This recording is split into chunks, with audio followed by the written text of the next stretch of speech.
I can swim. Just can't walk or dress myself.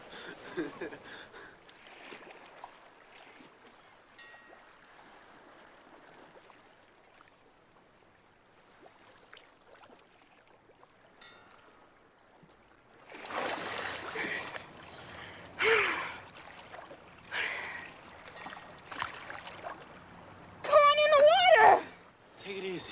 Take it easy.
Salute, and welcome. Welcome back to the Black Ocean. Now, so we can deep in with your host, the one and only Great Black Shark. Yes, family, y'all knew I had to go ahead and give this jackass here the business. Oh, yeah, a lot of y'all have been asking me about it.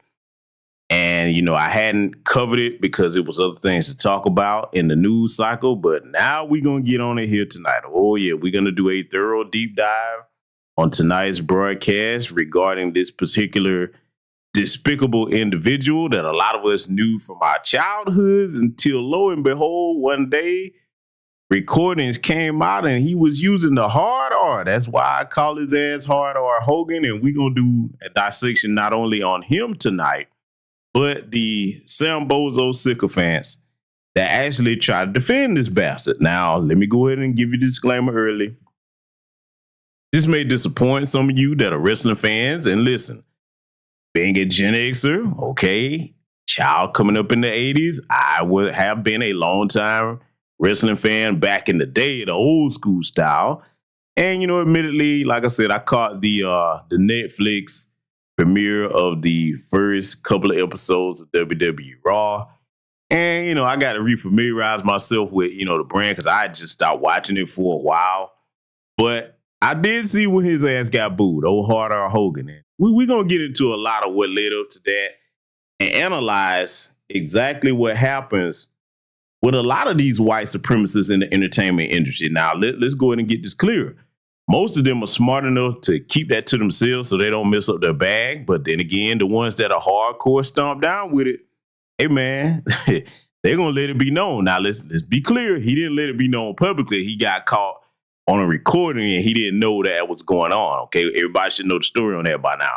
But I'm just going to go ahead and let you know that if you're a hardcore wrestling fan, you're probably going to be disappointed at some of the Sambozos that's aiding and abetting the fuckery here. Because, see, let's be clear, this is deeper and much bigger than just talking about one individual wrestler. I'm actually branching this out to entertainers, period, okay? I don't care whether it's white supremacists adjacents, or the goofballs in our own community that prop up these off-code behaviors and these people that actually are out to disrespect us and mean us no good, okay? You gotta start sweeping all the trash out regardless of what you thought of somebody. The responsible people today, whether it's Gen X, millennials, or Gen Z, the responsible ones amongst us are saying, listen, zero tolerance. Zero tolerance. We got a lot to clean up in our culture. And the only way to do it is to have a hard line in the sand about us being disrespected as foundational Black American freedmen, okay? Now, I've gotten it out the way and everybody know what just the broadcast is going to be. Let me greet my esteemed guests over here. Let me see who I see in the chat room. And salute to the good brother Black Truth United for the cash out. People showing love already. Thank you. Let's see. I see Willie McKinney in here. Black Truth United, of course. Tanisha Murdoch. I see Jason Ferreira. Seven Scales in the building. Reparations Jim. Bruce, what's going on, my good brother? Seven Scales is in here. Let's see. I don't miss anybody. Project Leroy, I see you, my good man. Sister Stun Zed, I see you. DBCU 530, I see you, brother. Let's see, Dr. Chanel Phillips is in here. Let's see. The Lone Wolf Effect. Saluting everybody welcome to everybody in here and anybody else that be joining us in attendance. So, we're going to cut straight to brass tacks here tonight. We're not going to get into any sponsorships because it's going to be a serious broadcast. So let me know first and foremost before we get started, can everybody hear me loud and clear on the microphone? Because I can hear me in my own sound check, but what matters most is how you all hear me. Everybody hear me loud and clear. Black fist or thumbs up in the chat room if you can hear me. And welcome to the new people that have subscribed to the channel. You're welcome over here. I think you'll find this platform quite refreshing in a lot of the subjects that we cover.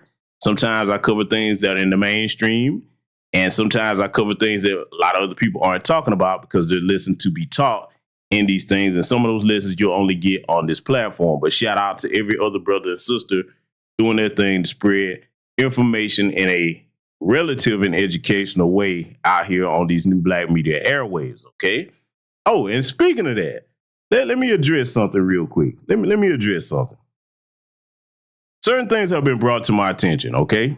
certain things have been brought to a lot of people's attention in these media spaces about these goofy trolls and, look, especially one, and I'm not going to mention his name, but, let me say this about trolls, family. And I want y'all to remember this as long as you live, especially if you're a younger black person listening to me, okay?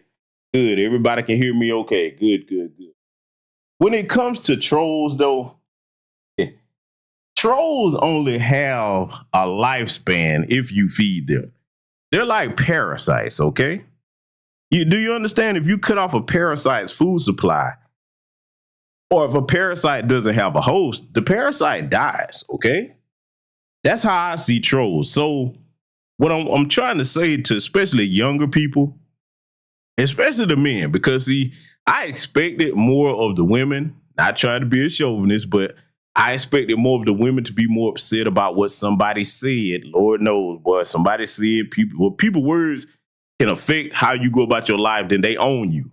But a lot of these dudes, I see them jumping in and other brothers and sisters spaces. You had heard what had said. Ooh, he had said it about you. What you think about that? It just come across as very feminine, man. And I got to kind of, being that I'm a Gen Xer, man, we the eldest of the modern day generations. I got to keep in mind, especially those of us that grew up with our fathers, especially back during that time period where everything wasn't so sensitive and politically correct.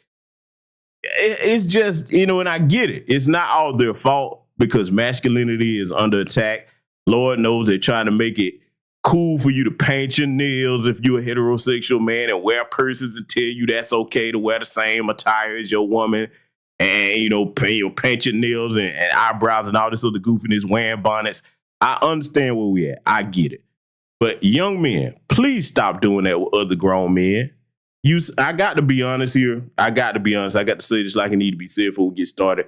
You sound like a bitch when you do that, okay? You sound like a bitch. Grown men, especially of a certain age, we don't care about what other people saying about us. We don't, and you shouldn't either. Do you know what kind of hot Cheetos mentality that is for you to do that?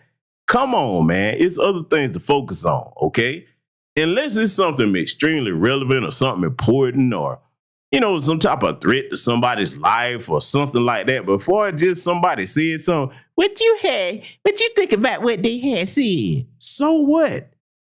I'm going to tell you, like I was taught growing up, unless somebody costs you blood or money, man, what can they really do to you? Huh?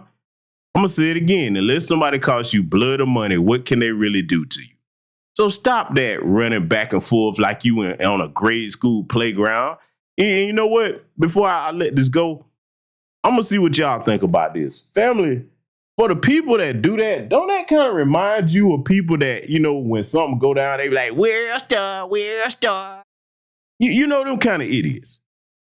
Because I notice we getting a lot of that in a lot of our spaces, man. And folks be coming in, man, and just on some ignorance, man. Look, for the men out here, we don't need that. Do you understand the hour of our history that we in? We don't need little sassified, soft-ass, gossiping-ass men around here today. We don't need that, bruh. We need all hands on deck with this masculinity, man, because we got a lot that we going to have to get ready to deal with, okay? So, man, tighten up, man. In other words, I'll close it with this on that subject. If you enter into a space where other men are discussing business and the affairs of the day as far as the advancement, protection, and empowerment of our people, don't you be the one little old bonnet-wearing Negro that come in there gossiping about what somebody had said about somebody. I got to say it with the list, because that's how you sound. Listen to yourself in your head before you say it, okay? So that's my advice on that, all right? Now that we've gotten that out the way, ladies and gentlemen, we're going to go ahead and get started here. And we got to give everybody a little refresher course on old Hulk Hogan. And I'm going to tell you, you're going to be disappointed at some of what you're going to hear tonight, because I ain't going to lie, I was, but not as much as in a sense that I didn't expect some of what I'm going to show y'all here tonight, especially if you hadn't seen or heard it. But there's lessons to be taught. So without further ado, we're going to go ahead and get started. Get your pens and pads out and prepare to take notes.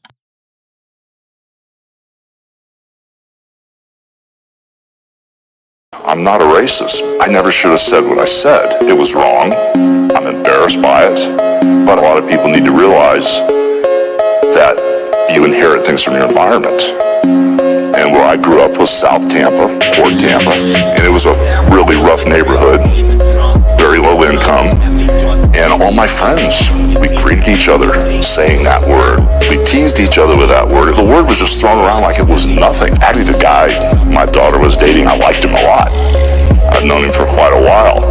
And I was very mad at a personal situation that happened with my daughter. Well, it was kind of a speed bump, you know, it was a glitch in the system as far as who I am. You can have all kind of problems happen, but there's no excuses. And at the end of the day, that's not who I am. And everybody knows that. You know, all my friends and everybody I work with know that. So I'm just glad it's behind me, you know, and I moved on and learned a great lesson about respect. You have to keep it at the forefront of your mind, even if you're mad or you slip or you have a moment, you know, of anger or something. It's still never time to vent and go in that direction. So that's not who I am. And I'm just glad that everybody is with me and still on the team with me. I'm like the. All right, so there's a brief bit of what old Hulk Hogan had to say not too long after the leak tape incident of him throwing the hard R's all around.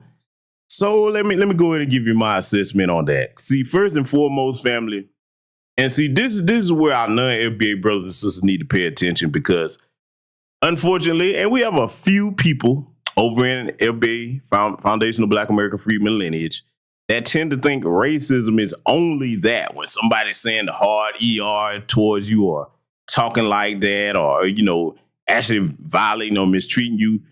The system of anti-black racism and white supremacy is far more subtle and complex than that. This is why we often tell you to study the work of Neely Fuller Jr., Dr. Clark Anderson, Dr. Francis Chris Wilson, so on and so forth. Dr. John Henry Clark, I can go on and on, okay? If you're over in these new black media spaces, you should be familiar with every one of those names and then some. Now, let me say this about that. When I first heard the leaked audio tapes, I'm pretty sure all of you have heard, okay? Let me tell you where I took myself to process that, right? The proper way, okay, in my opinion, the proper way that you should process that when it comes to you finding out about anybody that's, especially in the dominant society or whatever, that was a childhood hero to you when you was a kid, you got to kind of liken that to how they told us in school for black folks, okay? That Christopher Columbus was this great hero, he discovered America, and how they tried to carry on about the Pilgrims and the Indians at Thanksgiving before you find out the truth about that stuff. When I learned about that, thanks to my parents, I was already taught that stuff before I went to school. You know, I know that's not everybody's experience, but my parents was on the job as far as that. But when you find out about that, you start to feel as if somebody took advantage of it as a child. Because think about it. As a child, you're new to the world, okay? You're innocent to a certain degree. You're very innocent. And when people will pervert or take advantage of your innocence that way, and you find out about that, you should be angry about it. Oh, yes, you should be very angry about that. And see, when it comes to being an adult, that's the same way that I process that, because think about it, especially if you grew up down here in the South, a lot of us used to watch, you know what I'm saying, wrestling with our grandfathers and grandmothers and things. That was the thing to do. That's something that kind of brought both generations together, man. I'm pretty sure not only wrestling, a lot of you, especially down here in the South, this might make some of you young people laugh. Some of y'all ain't gonna know what the hell I'm talking about, especially if you're Gen Z. You have to look this stuff up. But a lot of us grew up not only watching wrestling, but I'm finna go here because I know I ain't the only one, so y'all can laugh all you wanna. I can remember watching shows that, you know, as a child on your own, you would have no interest in. But if your grandfather or grandmother was watching something like Andy Griffith or Perry Mason, the Golden Girls, yes, that's right, the Golden Girls. Come on now, I know I ain't the only one to sit there and watch that with their grandparents now. You know what I'm saying? Things like that. It was certain shows that you watched with their grandparents. If you was blessed to know them and have them like I did on both sides of my family. Okay? So now, going back specifically to this wrestling deal, that was a big part of my childhood coming up. Okay? Look, we grew up in the era of Gen Xers, Saturday morning cartoons, wrestling, you know what I'm saying, sports, things like that, all right? That was kind of the basis of our childhood. Things that we did before, you know, social media and all that, you know, back when we actually went outside and socialized, all right? Now, Hulk Hogan was in the, at the time, called WWF, Okay. You saw the persona that he put on, eat your vitamins, say your prayers, all of that.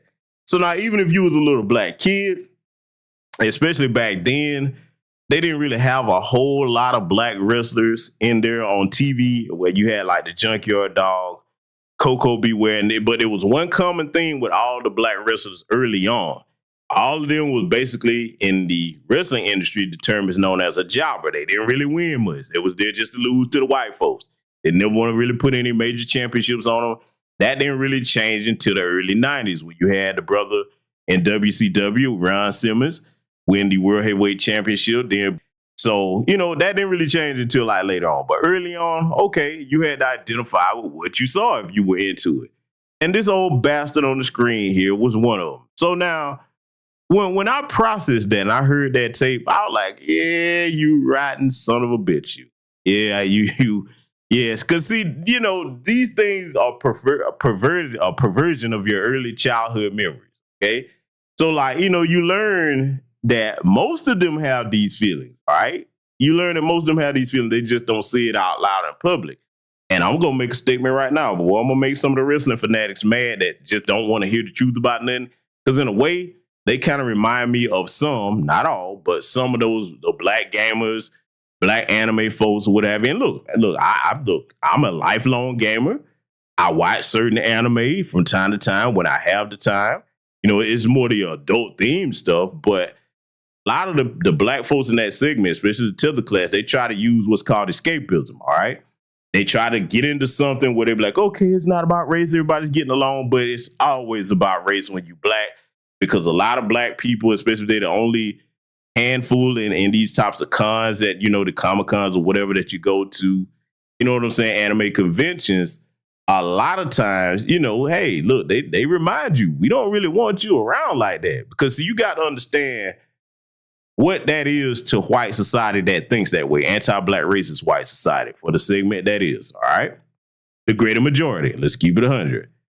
That's their way of saying, okay, we get to live in this fantasy utopia world where there's no black people around.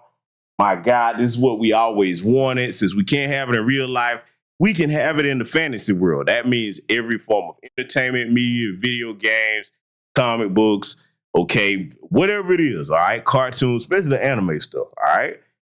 Or if it's things like wrestling, they want to see, okay, if the Negro's going to be in there, make sure they always losing to the white folks.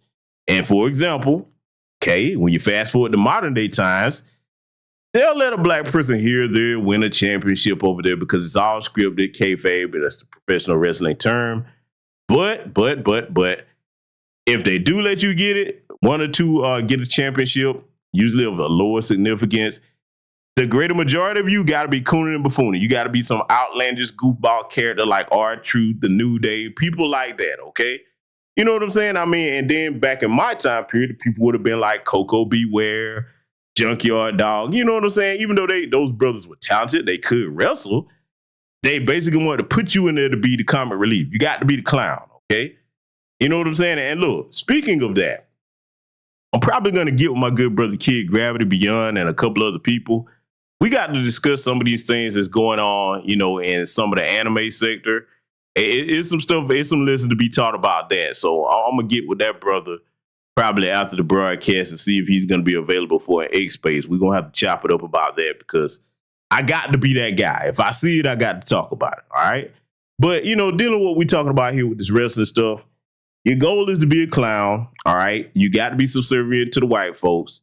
And then when it comes to anything outside of that, I mean, hey, it's going to be short-lived if they decide to put a championship on a black wrestler, what have you. It's got to be short-lived, okay? You can't be a long-reigning champion that they really invest in because, look, to be honest, they know that most of white America don't want to see that, okay?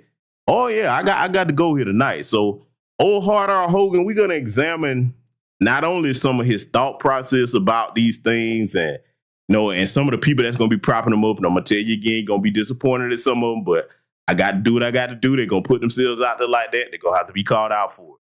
So I want y'all to listen to this further explanation on this recording where old Hard R. Hogan was talking here about his incident. And see, before I play this, you heard him in the beginning of those clips. They're talking about it was a speed bump, a glitch in the system. No, that's who you are.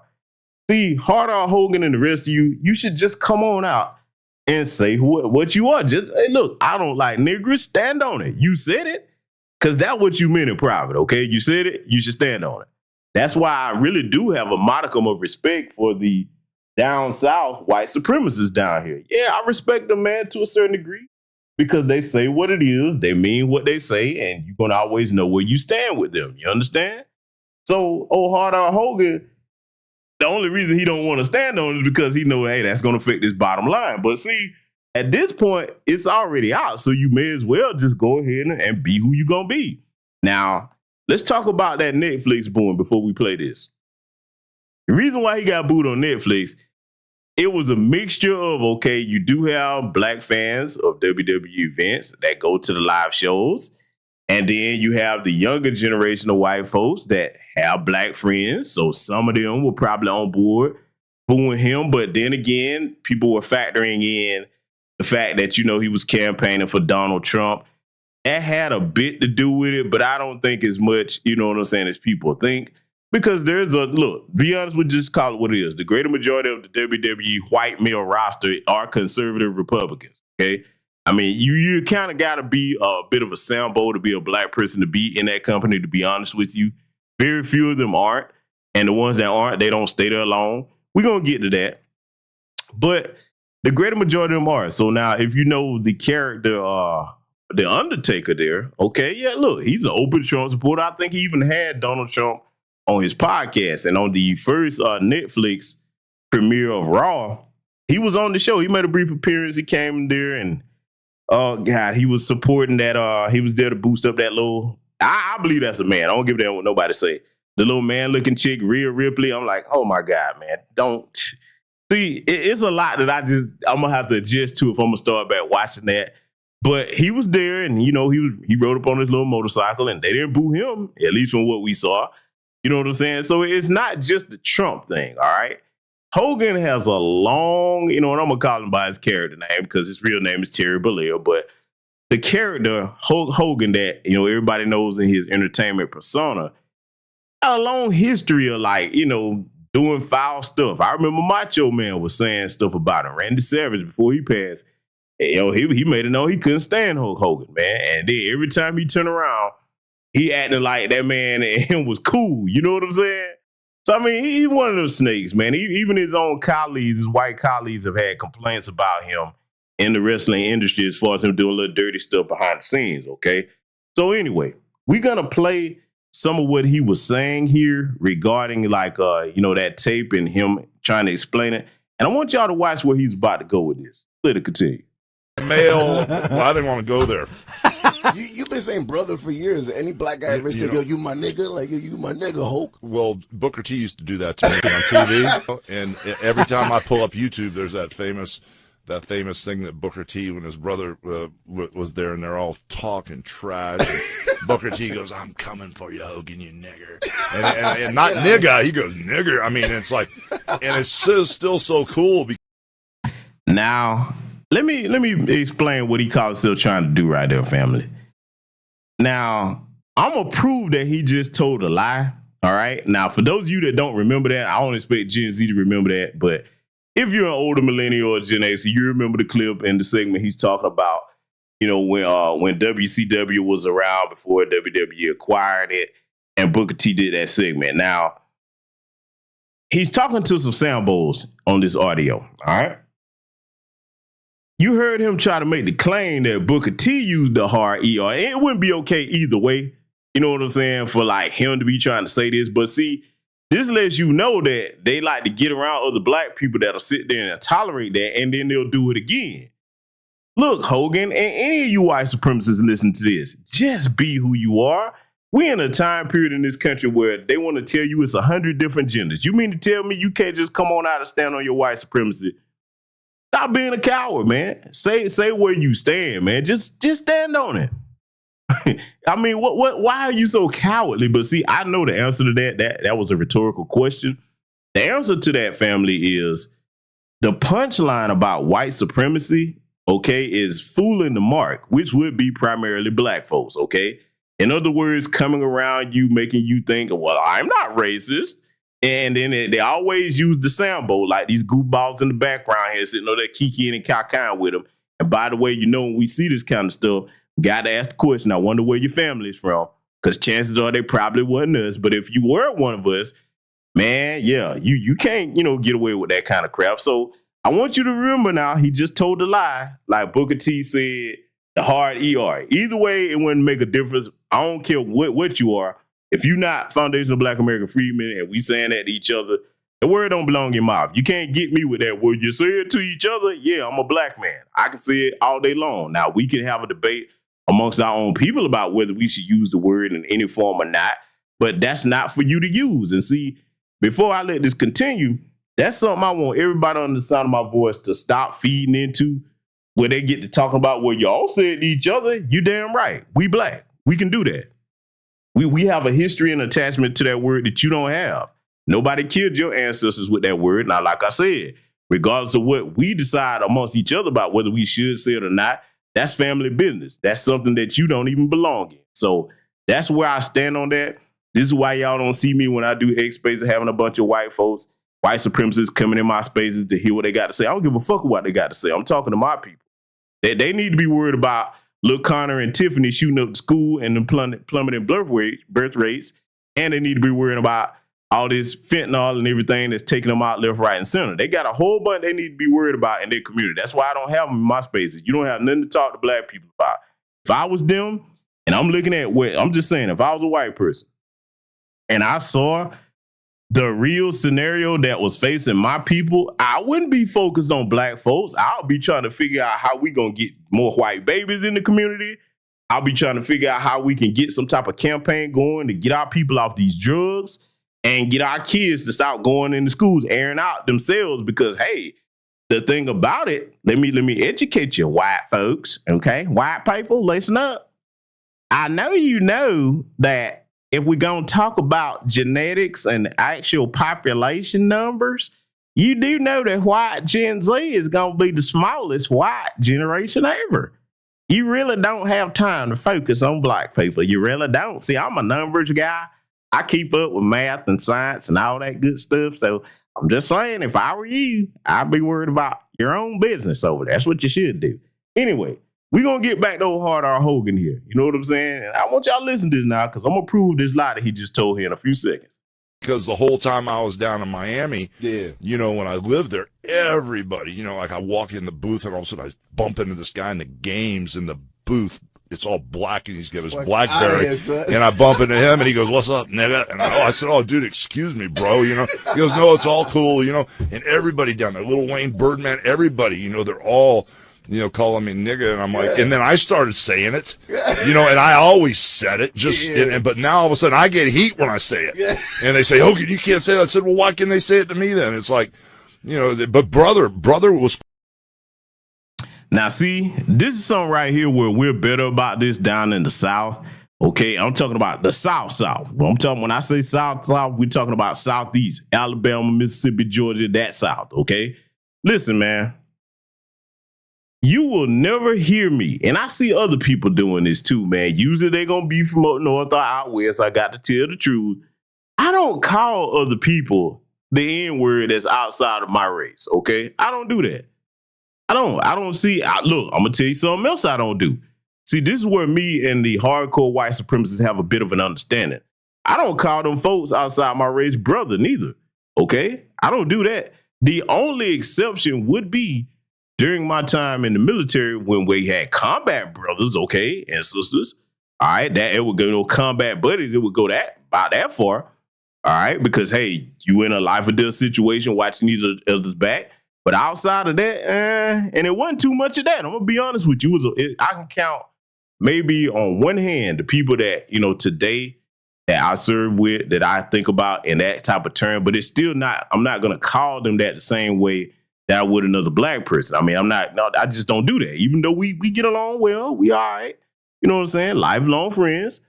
But I just don't fool myself about, you know, where we actually stand, because I done told y'all, even amongst those of our lineage, foundational Black American freedmen, I don't call every one of us brother or sister. That's a familial term, okay?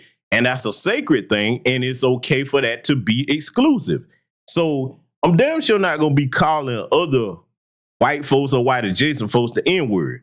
I don't see how anybody in their right mind think that's okay. I see people doing it on Twitter, and I immediately know they're not from down here where we at, because we don't do that. We don't do even, look, that's one thing I got to give the credit with the young generation, Gen Z. Not even them down here. They don't do that. They're like, hey, no. We don't play that. We don't play that game. Because see, if you start doing that, they get too familiar like he is right here.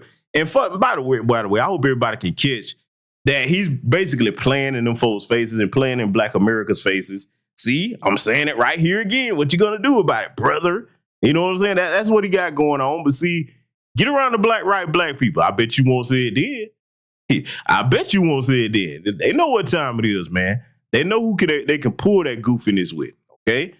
Just like Math Hoffa, punk ass sitting there with Sloppy Joe on his broadcast or his podcast, letting him throw that all around and just comfortable letting him say it.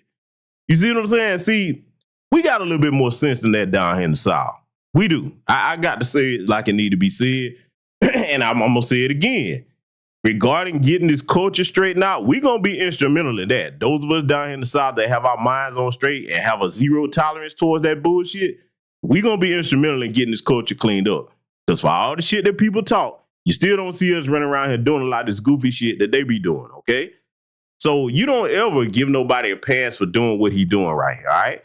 And you hear the names that he mentioned, Lil Wayne, Birdman, it don't surprise me about Lil Wayne and Birdman, because you remember the statement that Lil Wayne came out making, talking about, you remember the interview he did with that lady? I'm connected. I don't give a fuck about no Black Lives Matter, this, that, this is my gang. I didn't know all the little Sambo shit. And then when something happened to him, here they come expecting Black America to rally behind them. I done told y'all where I stand. I hear you come out your mouth cooning like that. Hey, go find your people. You done told me I'm not one of you. You're not with us. You're not connected to us. You don't care about nothing we got going on. Hey, make sure them people that you was kicking it with got your back. That's where I'm at with it. And I'm going to stand on that until the day that I'm gone, man.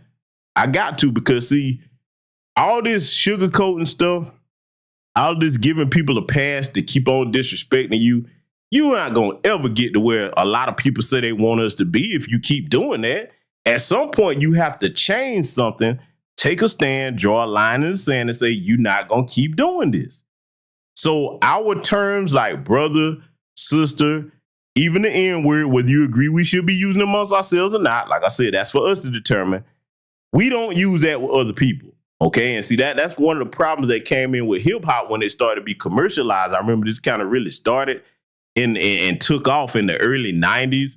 Because y'all look, for those of you that are old enough to remember, you remember once upon a time on TV with the commercials, you didn't never hear any little jingles in the background that had any Black people performing any type of music of any kind. And then in the 90s, that kind of started to change a little bit. And then when hip hop really just became an international phenomenon, now everybody listens to the music, and that's that one word they want to latch on to, not just the style of dress, the way we talk. Everybody and their mama think they're a rapper now, but everybody want to be an N-word. We've all seen videos. You got Asian folks that don't live nowhere around Black people talking about N-word this, N-word that. They be in fights amongst themselves, N-word this, N-word that.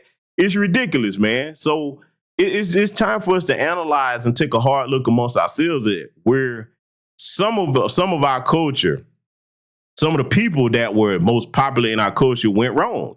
Everything isn't for public consumption. There's certain things in every culture around the world that if you try to participate in and you're not from those people culture, they will tell you politely, hey, look, you can partake of this, this, and this, but this over here, this is only for us.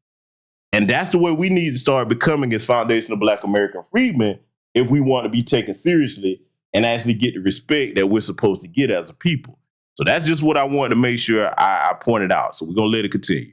Cool, because, dude, back in the day during my career, I used to party real hard. I couldn't remember anybody's name. So brother was the easiest, brother was the easiest way to yeah. That's like the neutrality word right there. Hey, brother. Yeah, they I'm gonna start. You know what? That's a good idea.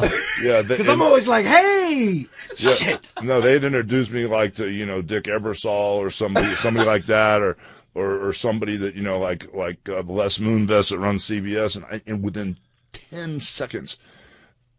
Somebody walk in, I get ready to say, hey, brother, this is so-and-so. And I was like, I couldn't remember that. So that's where it came from. That's gangster. So when you were partying, what was your... All right, so you heard the Sambozos there trying to give him a pass with what he was talking about. And like I said, that's zero tolerance for me on any of that crap.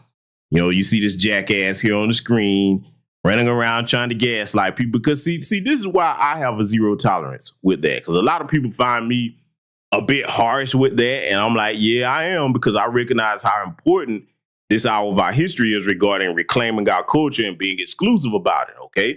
We got a lot of crap to clean up, and it's going to take checking some of our own that want to sit here and try to defend these people. The reason why I'm so hardline about it is this. When you see the likes of a Hulk Hogan, because we're just using him as an example. We talking about all of them that try this.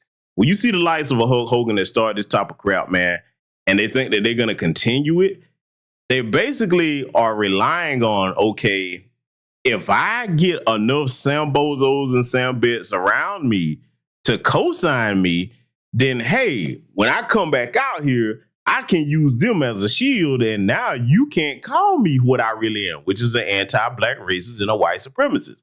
And I'm here to tell you that fuck you and them Sambozos and sycophants that sit here and try to cover up for you. Because the way we're going to have to get with this family, see, this is something that a lot of y'all listen to me probably going to struggle with, but I'm not struggling with it. We're going to have to get to the point where the people that's off code, that's trying to defend folks like him, we're going to have to start treating them just like the anti-black racists. Like, oh, no, okay, so you belong to them. You their pet. So you're going to get what they get. It's time to excommunicate these bastards out of the community. And the bastardses. They all got to go, okay? See, that's how you clean up a culture. You don't, look, watch this. Let me give you a simple analogy. Family, if you worked at a bank, okay? You worked at a bank. And your supervisor had a policy. He said, okay, anybody that come into this bank and rob the bank, don't call the police, don't do anything, just give them the money, no matter how many times they come back to rob it. Do you think people are going to stop doing that? There's no consequence whatsoever now. As facetious as what I'm saying sounds. You see where I'm going with that, right? If there's no punishment or penalty for something, people don't take you serious. Now, when you start kicking somebody's back in, figuratively, okay, or if you have to, literally, I mean, it depends on the situation. But figuratively, in this sense, you're going to have to start kicking some people's backs in. And, that pain teaches you a lesson, because, see, think about it. The first time that you touched a hot stove, nobody had to teach you not to do that shit again. You felt that. You were like, oh, shit, this hurts. Okay? It's time to start putting some pain on these bastards, man. And that's going to start with zero tolerance for putting up with disrespecting our people and our culture. See, for me, I don't look at our people as a joke. You hear me? Just like when I covered that damn David Lucas bastard that was sitting up there making jokes about how George Floyd was murdered. How the fuck is that funny? That ain't comedy. You can go to hell. And that motherfucker is Cuban, by the way, too. That David Lucas son of a bitch. But like I said, man, that's what we're going to have to go with it. So let's go ahead and debunk the lie that Hogan told here. Now, I want y'all to listen to this, because I'm finna play the part that he just told that lie about. I want y'all to listen very carefully and tell me if it sounds like Booker T said the hard ER when he did this. You out here talking about a clique. The only clique you need to know about is the Harlem Heat and Sister Sherry. See, because what you dealing with here is the brotherhood. It's non-stop from this point on in WCW. We take what we want, and after we take Lex Luger and the Giant, we want the gold sucker. Hulk Hogan, we coming for you, nigga. I should point out for the record, Stevie Ray, look at this. Take a look. We're talking about the... Okay, now did everybody hear that, or do I need to play it again? Did everybody hear that, or do I need to play it again? Let me know, let me know, let me know. Did everybody hear that, or do I need to play it again? Did that sound like a hard ER, or did that sound like The N-I-G-G-A. Okay? Which one did it sound like to y'all? I want to know. I'm going to see what everybody else think. Y'all want me to play it again? Let me know. Sound off in the chat room. That's right. I actually look at my chat room over here. So for anybody that's new over here, this is one of them channels where, you know, the broadcaster will be talking and don't never look in the chat room. I don't do that goofball shit. I don't know why other people do that. They can do what they want with their platforms. Okay. So I see DBCU 530 say play it again. Okay. No problem. No problem. We're going to run it back. We're going to play it one more time. And see, you know, when you talk to me over here, I actually interact with my audience, you know, even though I don't have call-in shows and stuff like that. And I may start doing that, but y'all don't understand. I really have zero tolerance for trolls, but we'll see. We'll see. 2025, a lot might change, but we're going to run this back. I want y'all to hear this, okay? Let's take this back to the beginning, that particular segment. I want y'all to put your listening ears on because, you know, according to Hulk Hogan now, he said it was hard ER. Now, I remember when this happened, okay? And see, look, let me address this before I play it again. Harlem Heat was one of the best black tag teams in WCW, okay? Bar none, hands down, next to Ron Simmons and Butch Reed, all right? Now, when Booker said this, he got so into this, I guess in his mind, he got so into cutting this promo that I guess he was saying it as if he would have been talking to somebody in an aggressive manner. And like it would have been a black person, he just slipped out. I'm like, Book, how did you address Hogan as that? You know what I'm saying? But see, you got to keep in mind. What that taught me when Booker T did this, before I play this again so y'all can hear it, you got to think about the relationship that a lot of these wrestlers have in the wrestling industry. They travel together. They go from city to city together. So that let me know that some of these overgrown Negroes are probably kicking it with these white folks behind the scenes where I don't see. And they probably saying stuff like that or letting the white people come up and say that to them. Okay? Yeah, you know, it's got to be because you think about it. Why would your subconscious go there with another white person, even though you couldn't a promo do? Of all the things you could, look, why you didn't say sucker? You know what I'm saying? That was the first thing I thought when he said that. I was like, yeah, that's kind of weird. But anyway, we're going to play it again for the people that want to hear it again so y'all can see if Hulk Hogan was telling the truth or not. Out here talking about a clique. The only clique you need to know about is the Harlem Heat and Sister Sherry. See, because what you dealing with here is the brotherhood. It's non-stop from this point on in WCW. We take what we want, and after we take Lex Luger and the Giant, we want the gold, sucker. Hulk Hogan, we coming for you, nigga. I should point out for the record, Stevie Ray, look at this. Take a look. We're talking about the... Okay, so I think everybody heard it that time, right? Everybody heard it that time, yes? Now, show you what a liar he is, because see, look, here's the thing about liars, and then you have pathological liars, okay?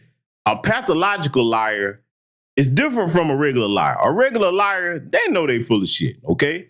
They get it. They know they're telling lies. A pathological liar actually believes what they're telling you. You understand? That those are the best kind because, hey, they actually believe the lie that's coming out their mouths. Very dangerous individuals are pathological liars. You understand? And see, that's exactly what he's been proven to be on a number of occasions. Not just what I just proved there with them lies, okay? So we're not done analyzing him here yet. We got a lot more to get into because, see, now we finna start getting into analyzing the goofballs that want to prop jackasses like Hulk Hogan up, okay? See, for those of us that have some common sense, we know when it's time to throw something away. Or I do. I'm going to speak for myself. You know what I'm saying? The people that I know. I don't care how much I enjoy somebody's stuff, music, entertainment, movies, whatever the fuck it may be. For me, the ultimate deal breaker, the zero tolerance rule is when you disrespect my people, fuck you and everything you stand for. You understand? I don't have no problem getting it. Look, you ain't going to never hear me saying, yeah, I kind of like so-and-so. No, hell no. No, fuck that. You know why? Let me show you something. And this is something that everybody going to have to do some soul searching on before I get to this next segment of this broadcast. I want you to look at every other group, especially the white adjacent ones. Definitely white society, Asians, East Indians, okay? Look at Arabs, white Hispanics. You look at each one of them, especially classified as white. Definitely the Jewish community, all right? When you disrespect their people, do you see anybody, any of their people, individuals Or it's definitely not no collective coming out saying, well, yeah, you know, they said that, especially if it's a black person. Oh, they kind of said that, so we kind of like them, but, you know, we don't forgive them and we give people second chance. Do you ever hear them other groups talking like that? See, I want you to really think about this. See, sometimes it really takes one from amongst us to really put this into context this way, because, see, everybody else, they'll touch on it here or there. I try my best to make you think, okay? Do you ever hear any of them other groups saying, well, you know, we need to give them a second chance? Kyrie Irving tweeted a link with no post or caption above it at all. He retweeted a link. The Jewish community was up in arms. They got on code, was like, hey, man, this is a code, a code AS. What's that? Anti-Semite. Get your small hats, put them motherfuckers on tight, we riding. Everybody came after him. They're like, hey, man, I don't care if we like them or not. Burn your Kyrie Irving jerseys. Fuck that. We trying to destroy his career. Now, they couldn't do it because we was behind our brother. Shout out to Kyrie Irving. Okay, good, humble dude, by the way. But they tried it. Everybody was on code. You didn't hear nobody in the Jewish community come out saying, man, y'all tripping, man. Why y'all going after that brother like that? You see what I'm saying? See, when you in your right frame of mind, you don't sit up here and give other people passes for disrespecting you. Because, see, the more that you do that goofball shit, then, hey, you're going to be looked at as a joke. You can't get power by allowing people to disrespect you.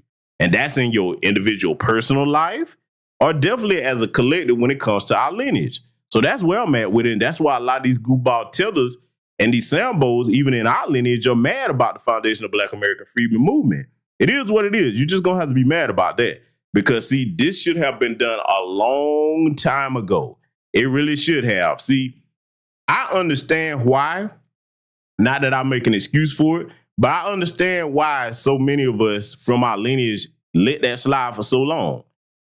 When you have a people in a system of white supremacy that beats your self-esteem down, they tell you you're less than, okay, every image they show of you is somebody that's either a coon or a buffoon, you dare to be comic relief, okay, that, you know, we all know the running joke, every time it's a black person in the movie, you got to sacrifice yourself for the white folks, all of that. You got to look at this as in its entire context here. All of that is designed to psychologically erode your self-esteem to make you think you're not worthy of being respected, which is a holdover from the plantation days. John Henry Clark, Dr. John Henry Clark, always said that all history is a current event. And I always tell y'all, when I talk about history, I try to show you how it correlates to present day.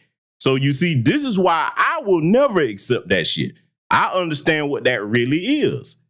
And see, now, with this foundation of Black American Freedom Movement, those of our lineage, everybody's kind of catching this snap. And look, thank goodness, in part, for a part of the pandemic being responsible for that. Of course, we don't celebrate anybody losing their lives or loved ones in the pandemic, but one of the resets in the pandemic came in the form of like a mental readjustment for a lot of people, especially ours.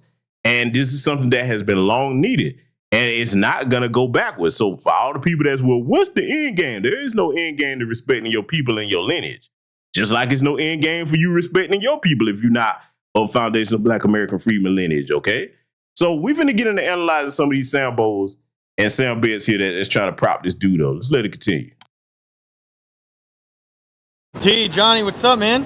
How are you guys doing? How are you? So what is your takes, both of you, on old wrestlers, especially you, Booker, coming back to the game right now? I'm old. Feels good. Yeah, but what about them coming back in the ring? What you think? Like who? Hulk Hogan, especially speaking right now. And, he's an ambassador. He's a great ambassador for the game. He should be a part of it. Yes. Well, with the whole, past N-word stuff and everything else, I know in a report it was like, hey, people deserve second chances. Everybody deserves a second chance. Yeah. Life's all about. Okay, cool. If he comes back, is it welcome open arms after an apology, hey, or man, you think he should stay away? Hey, man, I would say, welcome back. Hulk Hogan story. Okay, so you heard Booker T. Yeah, I know, right? I know, man. I know it was hard to hear that. Some of you probably never heard that clip before, but you heard it over here tonight. Let me go ahead and say it right now. First and foremost, yes, as a wrestling fan, especially of the earlier previous era when WCW was around, I respected Booker T. Okay, I did. I love seeing the brother wrestle. Very talented brother. Okay. him and his brother Stevie Ray. But that shit right there, nah, man, that really lets me know where your mind is as a black person. And he's gonna get into talking about why he feels that way. Because see, you're about to learn a very important lesson, Black America. Let me go ahead and say this out loud. When somebody helps you, especially that's in the dominant society or what have you, you don't stay indebted to that person for the rest of your damn life like some kind of slave. You don't. If that was a Jewish person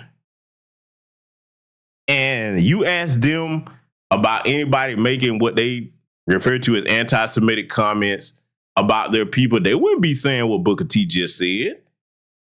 Everybody deserves second chances. Welcome back. Show me a Jewish person that's ever said that in the modern era. Can you? Because maybe you all have seen it. I keep telling y'all, I don't know everything over here. Maybe you can enlighten me. Which Jewish person do you know that has used any comment or action towards their people as anti-Semitic, and then they look at the organization or the individual and say, well, you know, everybody deserves second chances. We're going to move on. Welcome back. Come on back in here. Think about it. Have you ever seen that happen? Because I haven't. Now, I'm looking at my chat. Somebody pointed out. Name me a name, please, ladies and gentlemen. Okay? See, let me say something, man. It's good for us to be in this era here where we can see these things in real time and, you know, see where people stand on these things, because we didn't always have that option. And it's up to those of you that are parents to teach your children that, hey, man, you may like this particular entertainer or what have you, no matter what they do, that's fine. But you don't do this. This right here is a no. Hell no. You got to understand that it's bigger than just what somebody said. This is about our survival. Let me explain why. Because there's a lot of people listening to this that may not get why it's such a big deal. Some people just try to whittle it down to, well, it's just a word. No. It starts out as just words, and then it leads to people actually physically harming you. What do you think happened to our ancestors back during the time period of coming out of antebellum slavery and Jim Crow? The Ku Klux Klan itself started out as a joke, and then it became the largest domestic terrorist organization in the world, which it still is, by the way. And boy, you don't see no RICO charges getting put on none of these other white supremacist groups, do you? You got all the RICO charges in the world for the rappers and the dealers, okay? But you don't have no RICO charges for these white supremacist groups, even when they killing their own people. Isn't that a coincidence? So see, it's not a trivial thing when you have those amongst ourselves. And see, let me go ahead and point out the other thing about why this is a bad look for Booker T and anybody else, because he ain't the only one we're going to examine here that's got that mindset. Let me tell you something. The other feather in the cap of white supremacy is not just oppressing the average, everyday, run-of-the-mill black person. What's a feather in their cap is to take the wealthy, most successful, and the biggest and strongest looking black men and get them to talk like this, because they're like, look, see, this is one of the biggest, strongest, and most successful amongst you, and we mentally broke them. So what chance do you stand? You're not up here with him. We broke your biggest and most wealthy. You see where I'm going with this? See, for me, when you come up in a family and both halves of that family don't play the radio about educating you on respecting yourself and your lineage and your people, you don't give this kind of shit a pass. I don't give a damn how much you like the person. Again, his historical accomplishments, as far as in that particular industry, cannot be erased. But that coon and buffoon mentality right there, hell no. No. Okay? We're going to let this further play because he wasn't done yet. I want you to hear the rest of the comments that he had on that particular situation. Let's let it continue. Saw his daughter had said that he might be in some talks with WWE about coming back for WrestleMania, and I'd love to get your take on that. I mean, my thoughts on that is, look at me. You know, I'm a kid who went to prison when I was a young man. And now, remember what I told you. Because, see, that's true what he just said. Yeah, everybody probably heard the story by now. Booker T did some time in prison for something he did when he was young. And he always tell that story of, okay, when I got out, people gave me a chance if it wasn't been for this. Do you realize that makes you sound like somebody on a plantation? Because see, let me show you why you shouldn't do that. I'm not saying if an individual helps you out that you not, you know what I'm saying, you don't be thankful for them helping you, but there's a limit to that. Now let me show you something for the people that's like, man, GBS, you need to understand, man. He was just grateful people helped him out. Let me show you something. Again, this is where we make you think. Cause see, I'm finna piss some people off tonight. A lot of people ain't gonna like this broadcast, but I don't give a damn about being like. I'm gonna tell the truth the way it need to be told. Family, show me the white person. We gonna start with them. Show me the white person or the white adjacent person that if a black person do something to help them out, they just forever indebted to us the rest of their life. No matter what offensive thing we do or say, they come back out and be like, nah, so-and-so, hey, man, Black Truth United, that's my boy right there, man. I don't care what he do. He can do no wrong. Show me the black person. Project Leroy, man. I don't care what Project Leroy said, man. Y'all better back off of him, man. That's my boy. You know what I'm saying? Where the white people that talk like that, huh? Black person do something for them one time.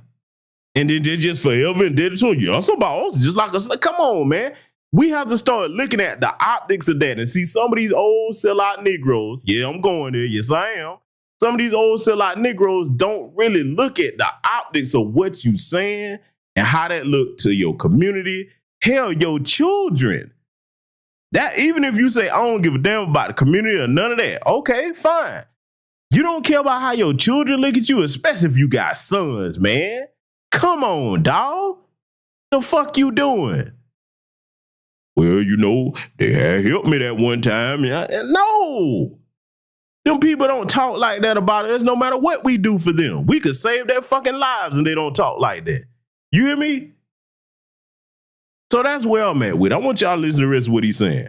I remember a man by the name of Bruce Casarch. He stuck his hand out and he gave me a chance. He believed in me. He gave me a chance to redeem myself and prove my worth. And that's one of the reasons I'm here today. Hulk Hogan, See, this Bruce Casarch guy, white guy, you know what I'm saying, that took a chance on him and helped him get in wrestling school and all of that. Let me talk to my brothers, especially brothers that have done time, okay? Because there's a video I got to cover that I actually respect. Y'all probably know the video I'm talking about. Well, there was an elderly convict. He's in prison doing time, and he came up for a hearing on the parole board, and they basically wanted him to beg and sambo and plead for getting parole. And that brother was like, listen, man, if y'all gonna give it to me, y'all gonna give it to me. I was serving my time for what I did. I admit what I did wrong. I'm paying for it. But I'm not finna sit here and beg you for nothing. That's the OG right there. I respect that brother. You keep your damn dignity and your manhood. Because, see, those are the brothers right there. When they get out, you always can trust them. You know where they stand. They straight up and down about it. They be like, listen, whatever I did is what I did. You caught me for that and I'm doing my time. But as far as you trying to dangle this carrot in front of my face, and I think the brother said he had 5 months left. You're like, man, listen, dog, I'm not finna do that. At the end of let me tell you why that's powerful. I'm going to cover that clip. The reason why it's powerful is that man didn't sacrifice his manhood. He said he had 5 months to go. He's like, nah, before I do that, I'll just do the rest of these 5 months and get out and not be on no papers. Because see, if you think about it, that's where they get a lot of people. They get you out and then you be on parole for 10, 17 years. And the minute that you sneeze wrong, now you're right back in there. So shout out to that OG, man. That's integrity, that's manhood, and that's a strong spirit right there. You understand? See, that's what they don't want to see. See, the brothers like that, those are the ones that, man, when they get out, you got to really sit down and talk to them and pay attention to how they move, because after they pay their debt to society for whatever they done, as long as it's not hurting no child or anything like that, those are the brothers that letting you know that, hey, man, look, whatever I did, I'll pay for it. I got a spirit strong enough where you can't break me. You can't dangle nothing in front of me and make me bow down to you like some kind of fucking slave. So shout out to that brother. But see, the way he keep talking about this Bruce Casarch guy, the white guy, Booker T don't understand that. Man, you are the one that redeemed yourself. Not no other white man just because he gave you a chance to get a job or get in wrestling school or nothing like that. You do the work to redeem yourself. You the one that paid your debt to society, and you're the one that when you get out, you're going to decide what type of man you're going to be. You make your own opportunity. So see, when somebody do you a favor, that's what you got to understand as a black person, man. And see, you know what? I got to be honest with you, bro. I guess Booker T might be the type of black person, because we've y'all, some of y'all know black people like this. They might be the type of black person, man, where their self-esteem is so low, they actually do believe that another person can redeem them. No, only you can redeem you. Nobody outside of your vessel that God gave you to dwell this earth in can redeem you. That's up to you by your action and your behavior, okay? Being thankful for the opportunity, fine, no problem. But this talking about this guy like this, man, he gave me the opportunity to redeem myself. No, hell no. Because if it was the other way around, he wouldn't be saying that about Booker T. See, that's the way I look at it. I deal with these people how they deal with us. Let's let it continue. Made a mistake. Every man deserves a second chance. And if he gets back in, I'm going to support him 100% because I remember being that kid in WCW and he supported me 100%. What's up, kid? Okay, let's pause it right here. Salute to my good brother Black Voltron Reloaded for the cash out. Salute to you, black man. Yeah, Black Voltron, I'm going to have to hit you up too, man, because I'm going to be doing some A-Spaces coming up, man. I'm going to definitely have to get you in on this, man. Probably going to try to give you a call here. If not tonight, definitely tomorrow. But, man, let me talk to y'all for a minute now, because y'all heard everything he just said. You don't give second chances for people insulting your race, man. You don't give second chances for that. A second chance is, hey, you got into a minor verbal altercation with somebody. Hell, I'll even take it a step further. If you got into a physical altercation with somebody and it wasn't too serious, let's just say something like, y'all push each other and that's as far as it go. And then y'all decide to say, hey, man, you know what?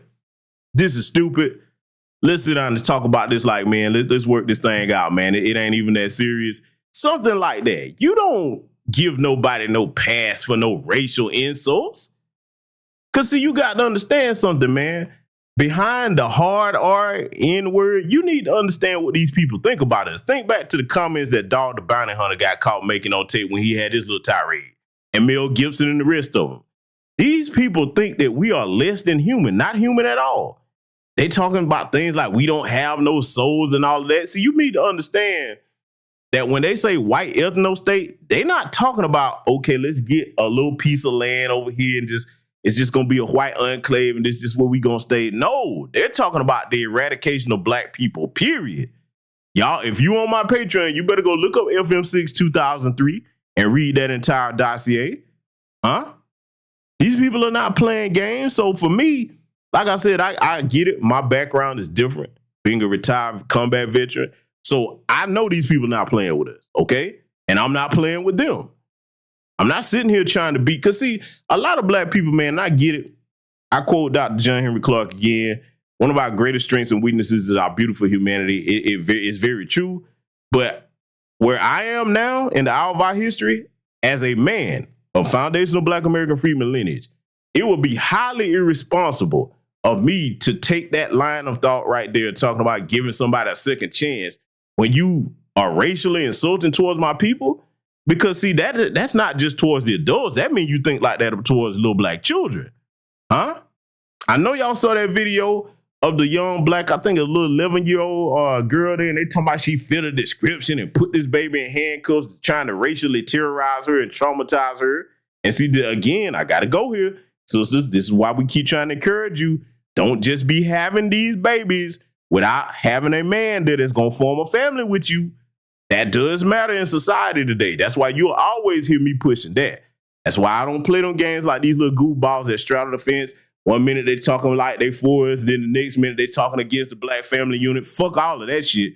This is life or death for us. We can't afford to be playing these games. You're going to always know where I stand on that, okay? So now, dealing with this particular issue, we got to examine some more comments that Booker T made. He ain't done yet. Oh, no, he is not done by a long shot. I want y'all listen to what he's about to say in this interview here with this white lady now. And I'm going to wait before I get my commentary on it. Huge fan. Juggy Ducky. And we were just talking before about your most embarrassing moments. I just wanted to know, what was the backlash of that? Did, like, Bischoff or Turner have a go at you? You know, that's the crazy thing. I just had Hulk Hogan on my radio show last week. Thank you. Sorry, mic change. Testing. I just had Hulk Hogan on my radio show just last week, and people labeled Hulk Hogan a racist when that happened. You know, not when that happened, but when he made his comments and whatnot, people label him a racist. And I say, you normally know a racist by the people that they hang with, their friends. You normally know a racist by, you know, their kids. You know, and I said at that moment when I said that about Hulk Hogan, I said, man, that was a moment right there for Hulk Hogan. If he was a racist, I said a racist would have said, man, I'm finna get this sucker fired. I'm gonna do my best to get him out of here. A racist would have said, man, I'm gonna have him working for me now. You know, that's what a racist would have did. But I asked Hulk Hogan, you know, why didn't he get me fired? Why didn't he go to the office and lobby to get me out of there? And he goes, it was like he was in shock. He was like, brother, I heard that word, you know, many times, and so it wasn't anything. He said, and most of all, I wouldn't go and try to get another one of the wrestlers fired. As well as the following day in catering, it's crazy. Macho Man Savage, Hulk Hogan, my brother and myself, we're in catering, and Macho Man Savage sees Hulk Hogan. He says, Hulk, what do you think about Booker T calling you the N-word? And Hulk Hogan goes, well, if I'm an N-word, I'm a good N-word. And that was it. And Hulk Hogan and I, from that moment in the 90s, we never spoke about that until just last week on my radio show. That's how irrelevant it really was.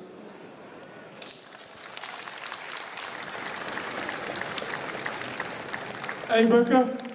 How you doing? What up, kid? Nice to meet you, brother. You know, you... All right. So now you heard what he had to say. You heard Booker T sit up here and tell you, and see, this is why we always get on people that the black folks amongst us is talking about, I'm not trying to be racist. Hell, you don't have no fucking power to be racist with us, old black person. Every time I hear that shit, it make my blood boil because I ask the same question. That means you think that racism is just somebody calling you a damn name. You don't have no system of white supremacy where you can go and attempt to kill black people and go to trial and get off like Kyle Rittenhouse. You don't have a system behind you where you can go and strangle no white person to death and then be called a hero and get off like Daniel Penny did. What system you got to do that? There's where your racism is, not just somebody calling you no damn name. And it pisses me off when I hear grown men doing that stupid shit. You a black person on the sound of my voice, you still doing that, you need to start reflecting on what racism really is. It ain't just name calling, it's prejudice plus power, okay? So now you hear him talking about, that let you know that he really don't understand what racism is. You think that because Hulk Hogan didn't try to get you fired, that means he's not a racist. You buying the line that he heard the word coming up. Okay, let's go with that whole Hulk Hogan talking about he heard the word coming up. You know you're not a black man. What the fuck you doing using that for? See, this is why a lot of people will say they have respect for Paul Wall in the culture, because he don't use that in his music. He don't run around calling black people that in public, at least as far as we know. So, yeah, you know what I'm saying? Then you look, let's take it out of entertainment as far as hip hop and wrestling. The white artists that from back in the day, let's just say from the 70s to the 80s, I'll give you a couple of names, okay? Because I listen to some of their music. I grew up off of some of it. The Phil Collins, okay, the Hall & Oates, all right? People like that.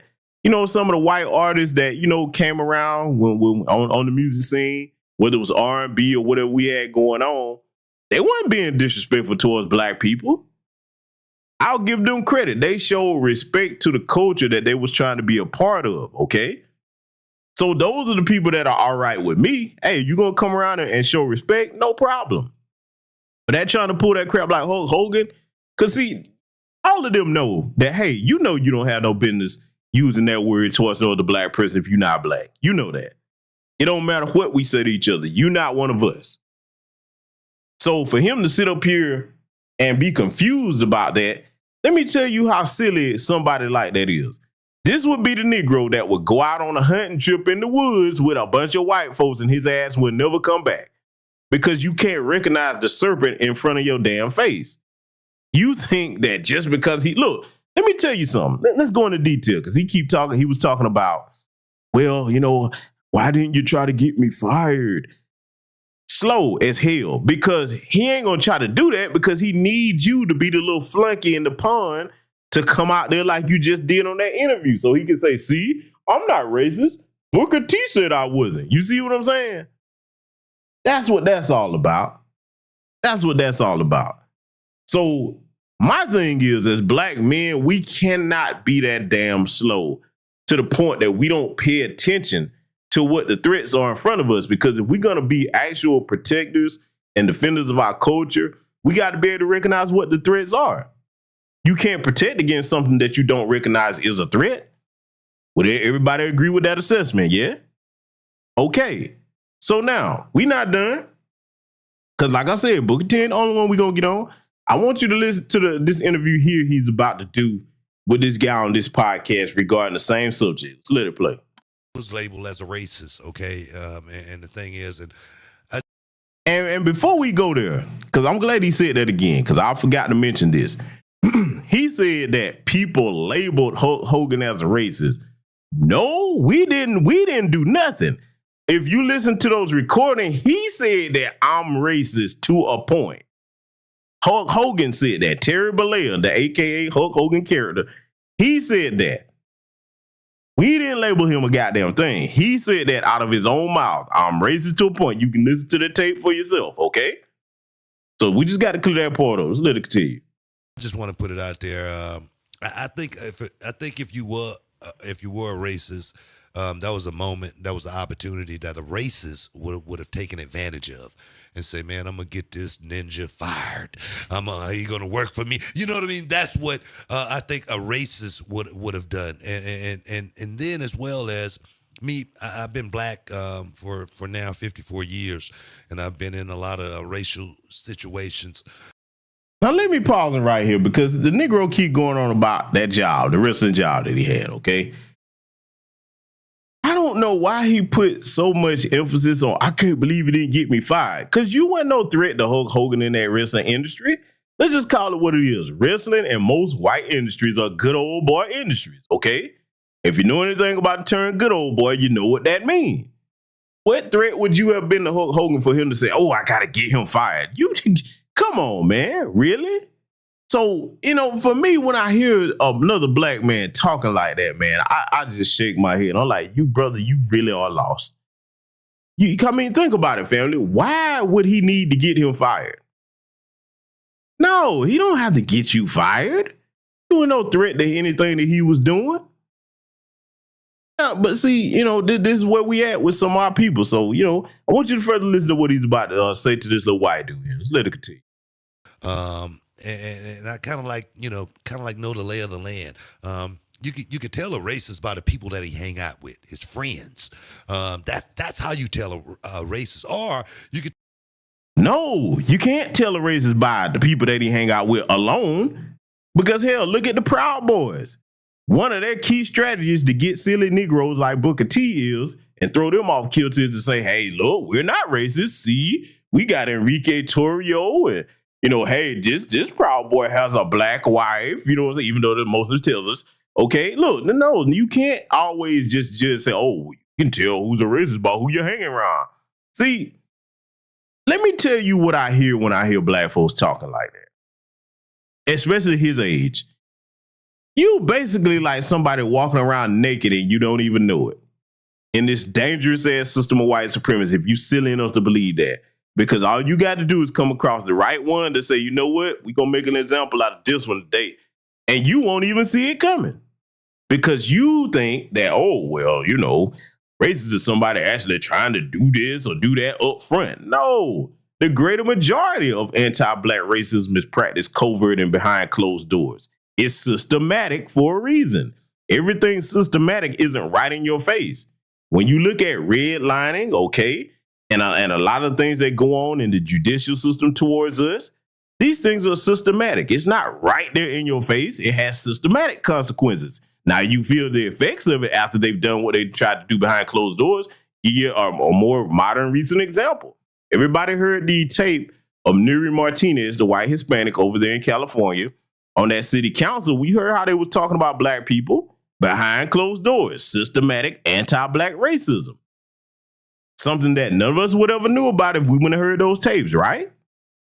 So see, people like this are so far behind on what racism actually is, because this is a problem when a lot of them get in these industries and they're around a whole bunch of white folks and everybody have to kind of pretend to do this, to do that, to get along. You start losing yourself. See, this is why I've never done that anywhere I've ever been, not even in the military. You don't pretend as if you don't see other things. Now, do you have to move a certain way to do things? Sure, you do anytime you get any type of job. But as far as being the book dancer flunky that everybody can come around and disrespect you and say the N-word, nope. That has never been me, and it never will be me as long as I'm in my right frame of mind. Because, see, you start fooling yourself, and if you do that long enough, you'll actually start to believe stuff and come out here and be talking like Command and Tim Scott, or America's not a racist country. And to be technically, yeah, the landmass itself is not racist, but most of these white people, yes, I say it most, anything over 50% is most, they are. Oh, they're definitely anti-black racists. Why? They haven't paid us our reparations, and they don't want us to get an anti-black hate crime bill. The mere mention of Foundation of Black American Freedmen getting reparations, they always come out, everybody's an expert accountant, everybody scrutinizing stuff, talking about how's it going to be logistically disseminated and all this stuff. Everybody got all these technical things to break down and decipher, but when they were sending billions of dollars over to Ukraine, and every year they sending all billions of dollars of foreign aid money, puppet bribe money to these different countries, they don't become these professional political and economic analysts then. It's only when it's time for us to get our just due. Well, tough titty New York City, because we're going to stay on that train of thought until we get what's due us. That's a constant. You ain't going to wear us out. Ain't going to be no war of attrition with this. That debt is going to be paid. And we're going to stay on mission until we get the task accomplished. But I'm going to let him continue here regaling us with what he thinks racism is, okay, and what it's not. So let it continue. Tell a racist, by the way, a racist kids act. That's how you could tell a racist. You know immediately. How did you feel after your situation, making a racist comment and then being labeled a racist? How did you feel about that? By the way, this is Hulk Hogan on the line that they're talking to. They got him on the phone while he asking this question. So that's who he was talking to when he said this. Listen to what Hulk Hogan is about to say. Because people make and I say that because people make comments all the time. Doesn't make them, it doesn't make them that. You're saying words are one thing, actions are another. Exactly. Well, I mean, and that's what a lot of people don't understand is people can say a word or make a mistake, and that doesn't mean that's who they are. People that keep bringing it up and keep pushing it forward, those are the people I worry about. But for me, it was really a delayed reaction. I mean, that's kind of like why I asked you. I had used the word, and now it's going on almost 13 years ago. What's the date now? 19, almost 20? Yeah. 19. Yeah. Now, I don't even know what year it is anymore. So it was said in 2006. And I was made aware of it probably, when did the darn Gawker trial start? I was made aware of it probably, I don't know time very well, so I'm probably saying about 5 years ago. Notice at the time of this particular interview that they did with him, notice how they all have this pattern where they try to start playing like they don't know things all of a sudden. Remember, most of us in New Black Media Space have warned you about that. All of a sudden, they know everything. They got the answer to everything. They got all these high IQs. But when it comes time to hold them accountable for something that's red-handed, you caught them. Oh, I don't remember this. Oh, I don't know this. Oh, well, it was made aware of me. This. No, you use that in your everyday life, okay? You use it in your everyday life. I wanted y'all to catch that, though, because, see, we have to make sure we educate our young people on these gaslighting tactics and games that they try to play with us, okay? So all of a sudden, you try to pretend like you don't know when he said it. No, you know when you said it because you use it all the time. Let it continue. Yeah. I don't think longer than that. Yeah. 6 years, maybe 5 years. So it was said in 2006, and then I was made aware of it about 5 years ago. And to tell you the truth, I don't remember that conversation, but that definitely was me, you know, and I definitely said it. And I mean, total idiot, you know, totally out of control.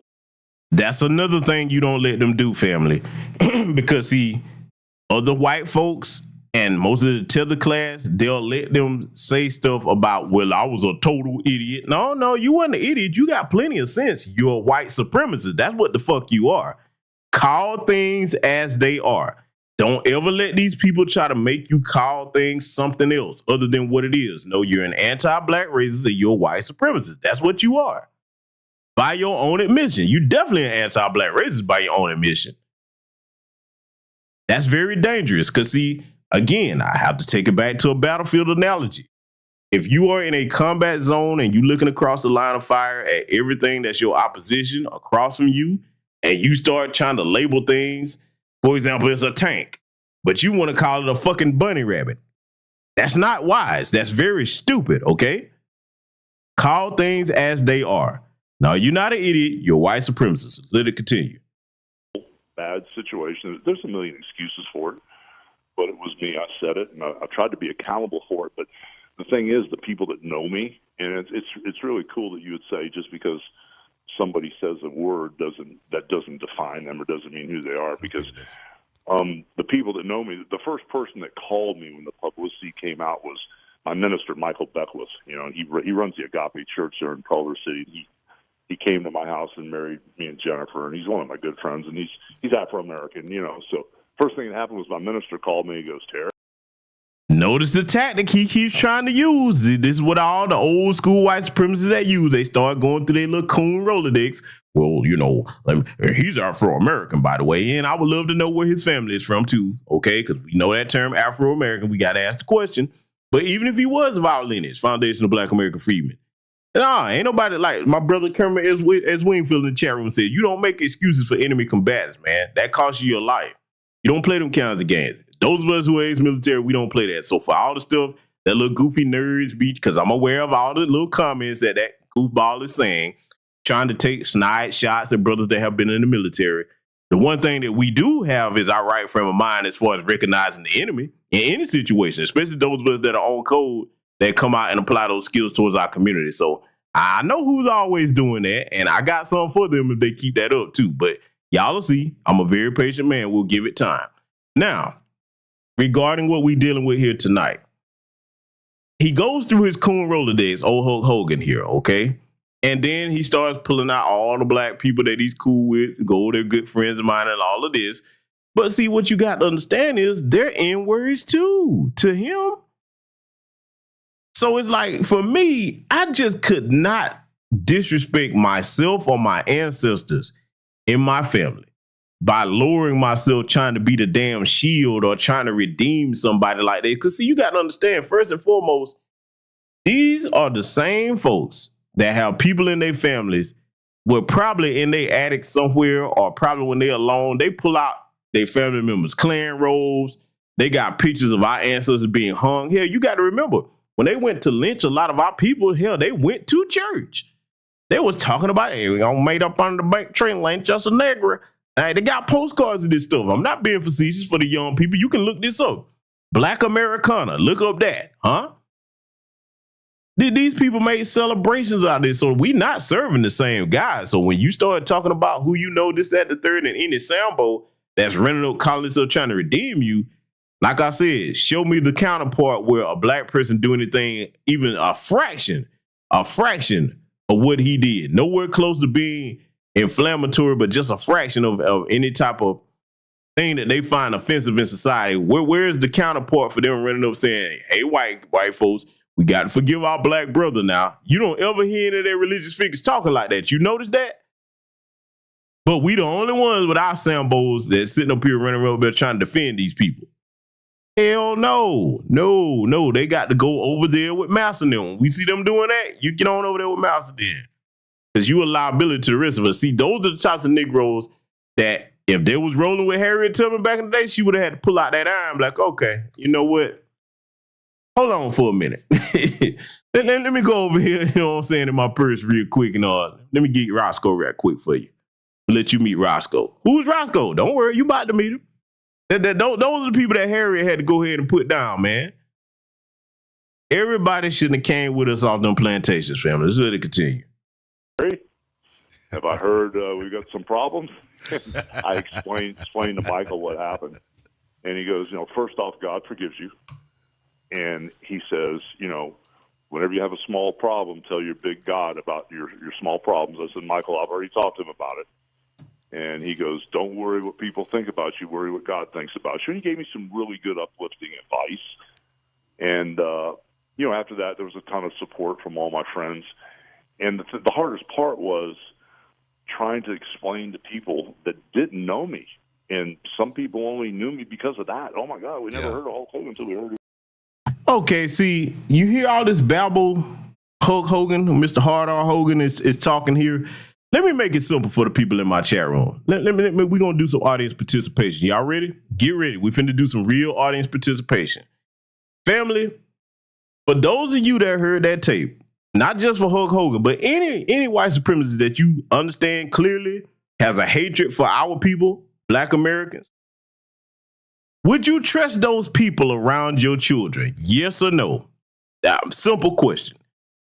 I'm going to say it again. Be it Hulk Hogan or anybody else that you know for a fact you heard or seen evidence that they're white supremacists and they talking like he talking, well, you only know me from that one incident. Would you trust them around your children? Would you trust them around your children? Just got one question for you. Would you trust them around your children? But see, you have to really put these things in the context with a lot of our people that want to go out their way to try to forgive these people like this. Huh? I'm looking at my chat room, everybody. See, this is why I love my audience. Most of us are on the same page over here. But see, I don't play games with them. I don't kiki and caca with these motherfuckers. It ain't nothing funny to them about me. They don't amuse me. I use them as teaching tools, yes. But am I trying to be buddy with them and kiki? Out of hell no, not me. I don't tell nobody else what to do. That you ain't gonna see that from me, okay? This is a clear and present threat. These people are trying to take our lives. You saw what that coward Daniel Penny did to Jordan Neely. They would do that to all of us if they thought they could get away with it. So, yeah, I want to put it in the context of if you wouldn't trust them around your children, then you shouldn't buy this bullshit that Hulk Hogan is saying. Let's let it continue. Say this crazy word and it was on the news.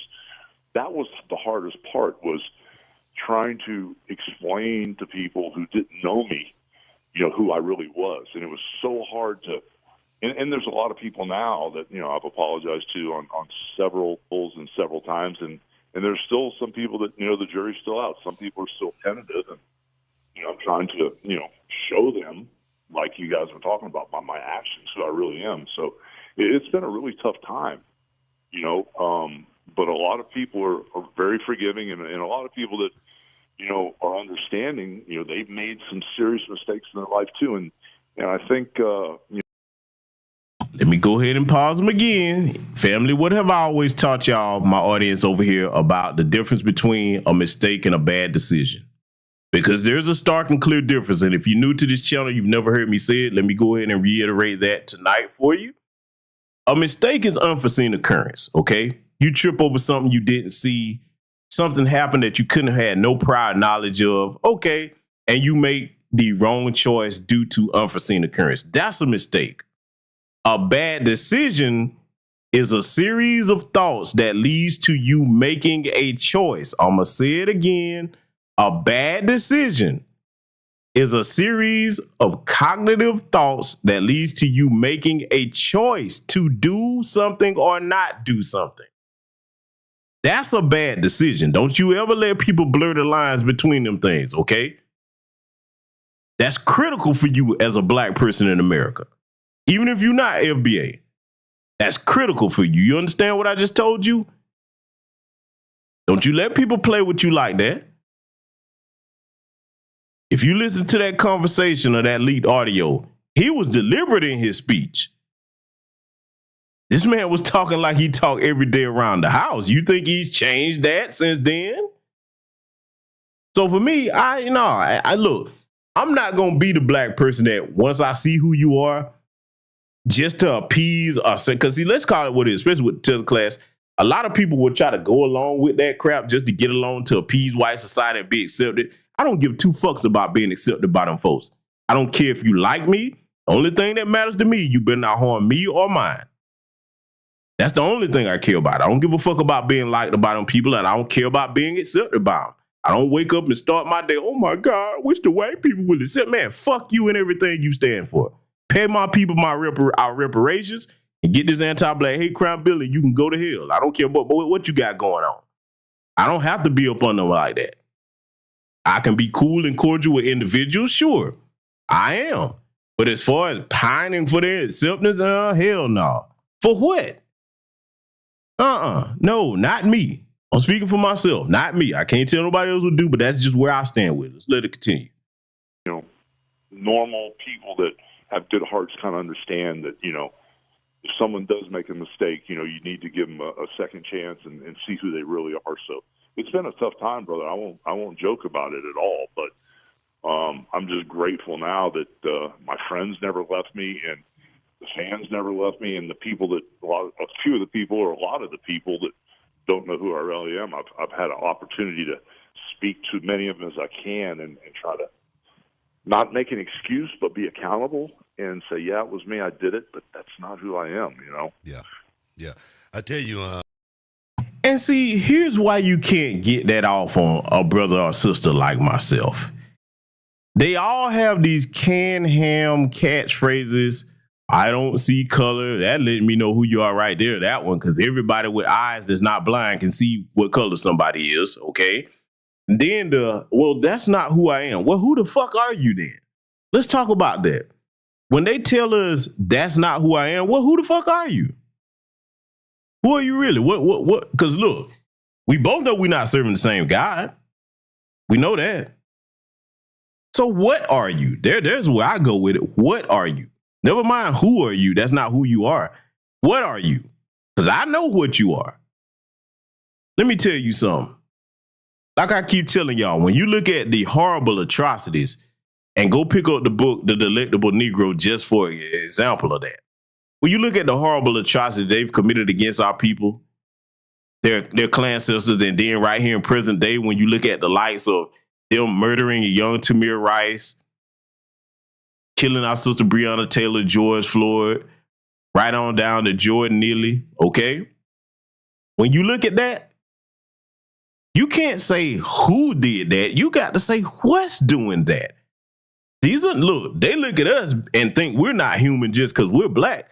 Fuck that. I look at them and say they're not human because of their actions. Humanity is a verb that requires some action to be exhibited to show that you're connected to humanity.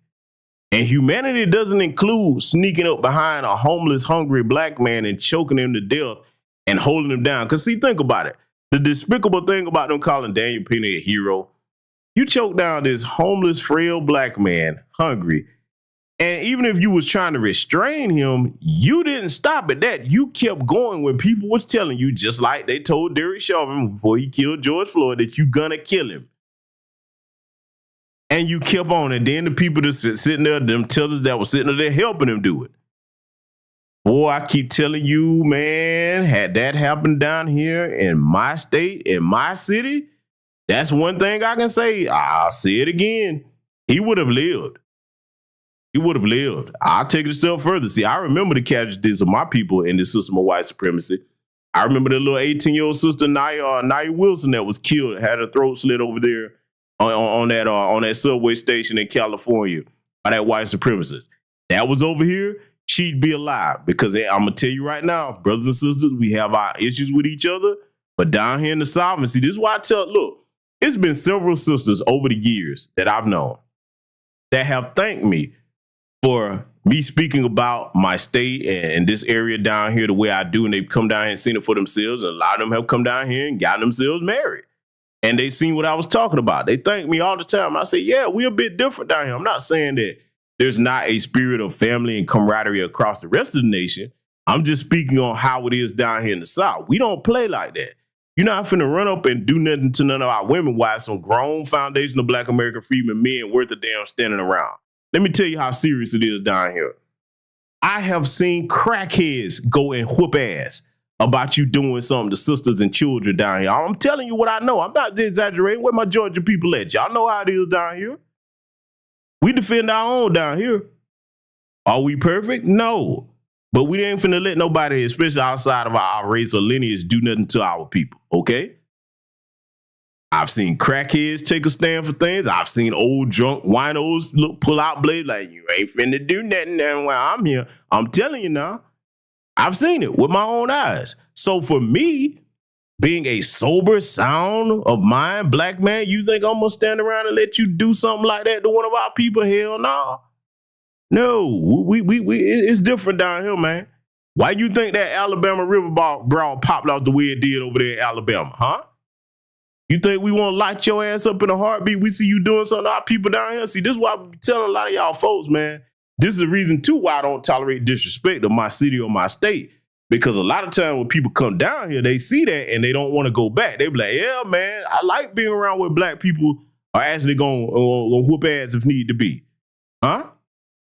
Because a lot of times where they come from, it ain't really like that to a certain degree, unless you in certain places, okay? But down here, hey, man, we like family down here for real. Look, its enemies will put shit to the side down here, be like, hey, hold on, bro. We'll get back to what we were dealing with. But right now, let's whoop ass over here. Huh? That's the way that goes. So, yeah, I just had to go on a bit of a tangent about that, but we're going to get back to analyzing this here tonight. Let's let it continue.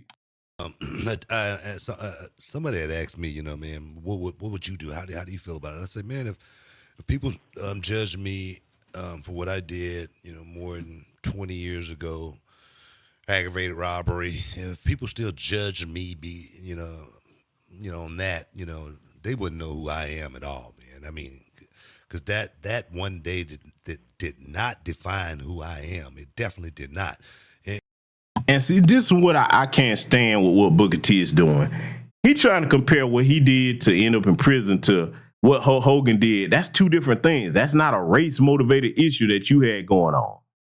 No, Booker T, no. These false equivalencies, that cannot be allowed to stand, family. I don't care who do that. That's a sign of low self-esteem. That's a sign of you really don't understand what anti-black racism is. And then here's the main question I have for people like that. First and foremost, like I already spoke about the optics of it, but my question would always be, what make you think you're supposed to be a shield for an anti-black racist? Huh? You're going to see why I'm going that hard in the paint here, because like I said, Booker T ain't the only one we got to analyze about this. I know y'all like, oh man, you just on Book. Oh, no. It's other Sambos we got to analyze here. Let it continue. And I say that as far as, you know, as far as your friends and whatnot, I'm good friends with Knobs, Nasty Boy Knobs.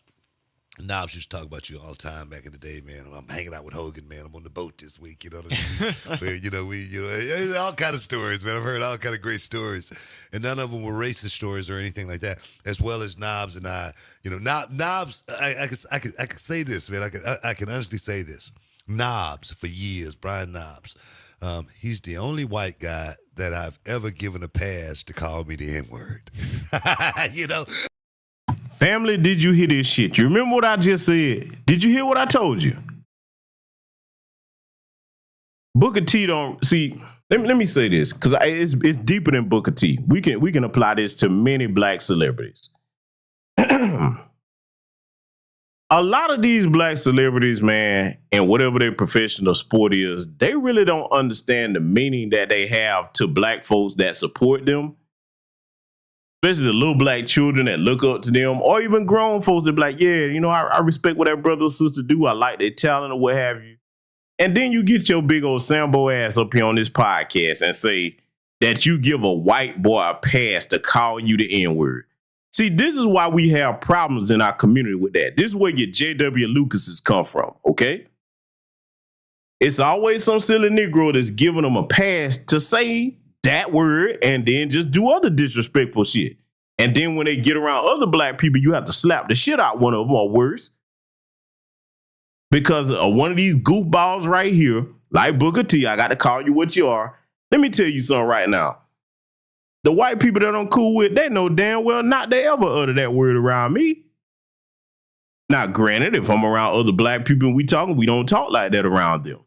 Now, that's one thing I won't do, because I don't even want to give you the inkling to think that, okay, well, everybody's saying it here, let me chime in. No, nope. But as far as giving them a pass to disrespect me, hell no.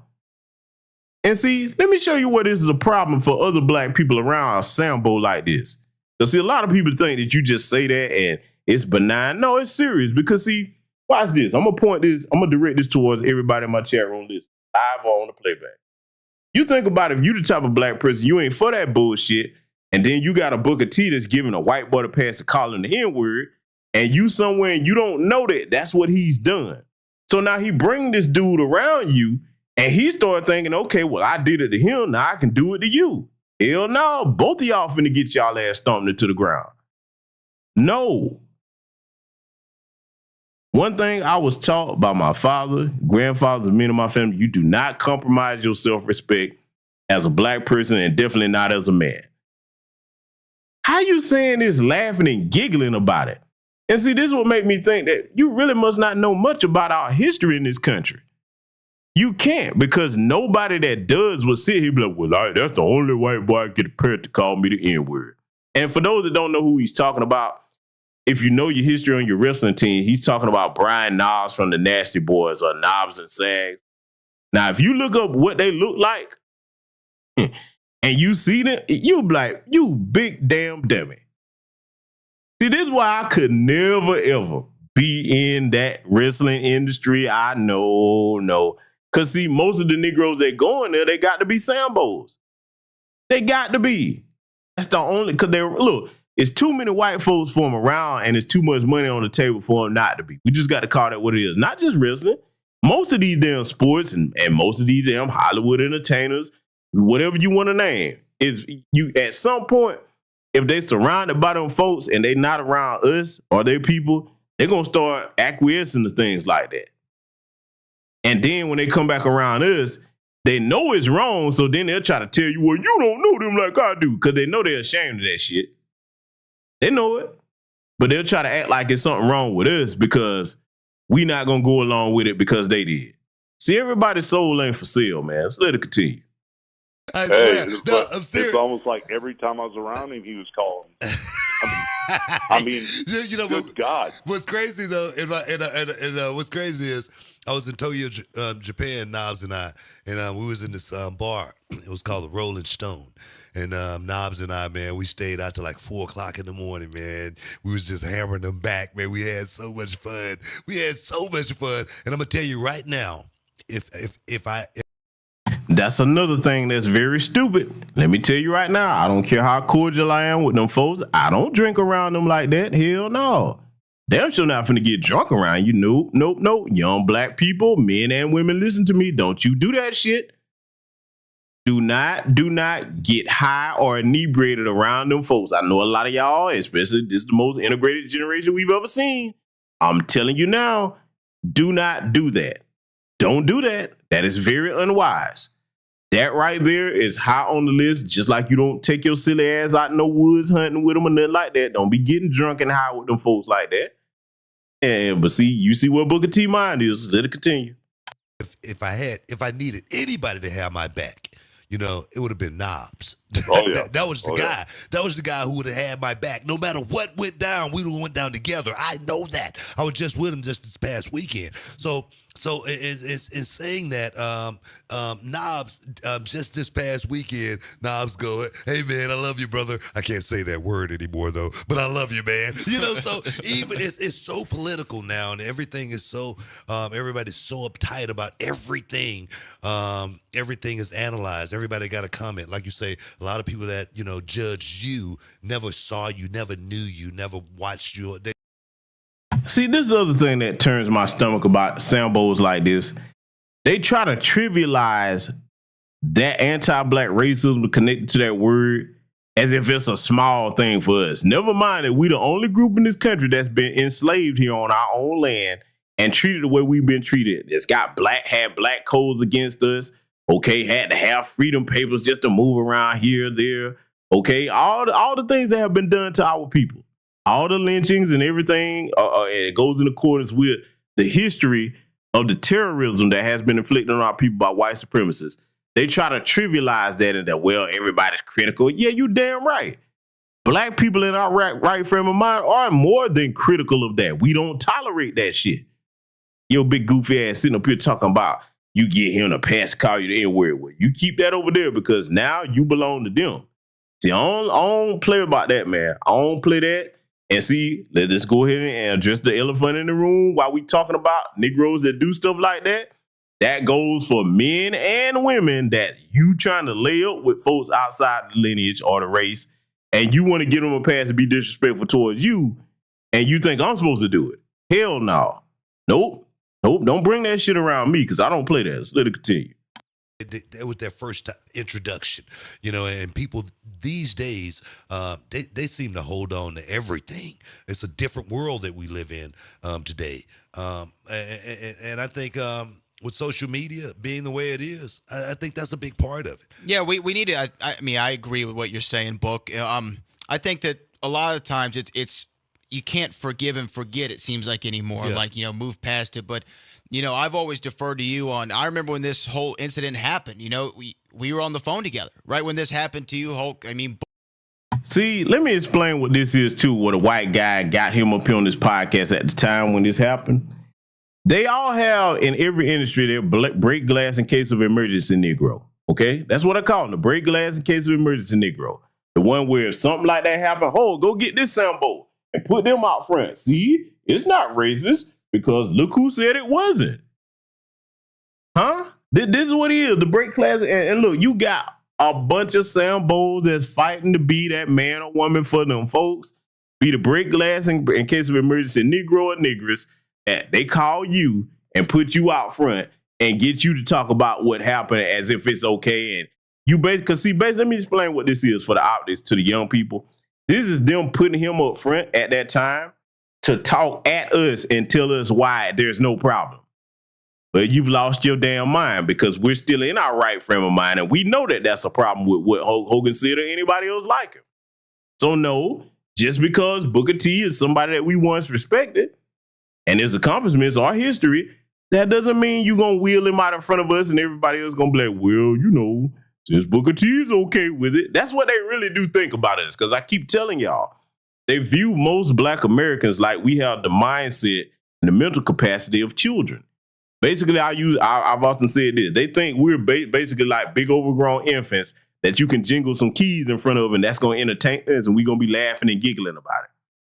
And I say to you, listen to me on this microphone here tonight, that's up to you to determine if you're going to be that assessment that they have of our people. Let's let it continue.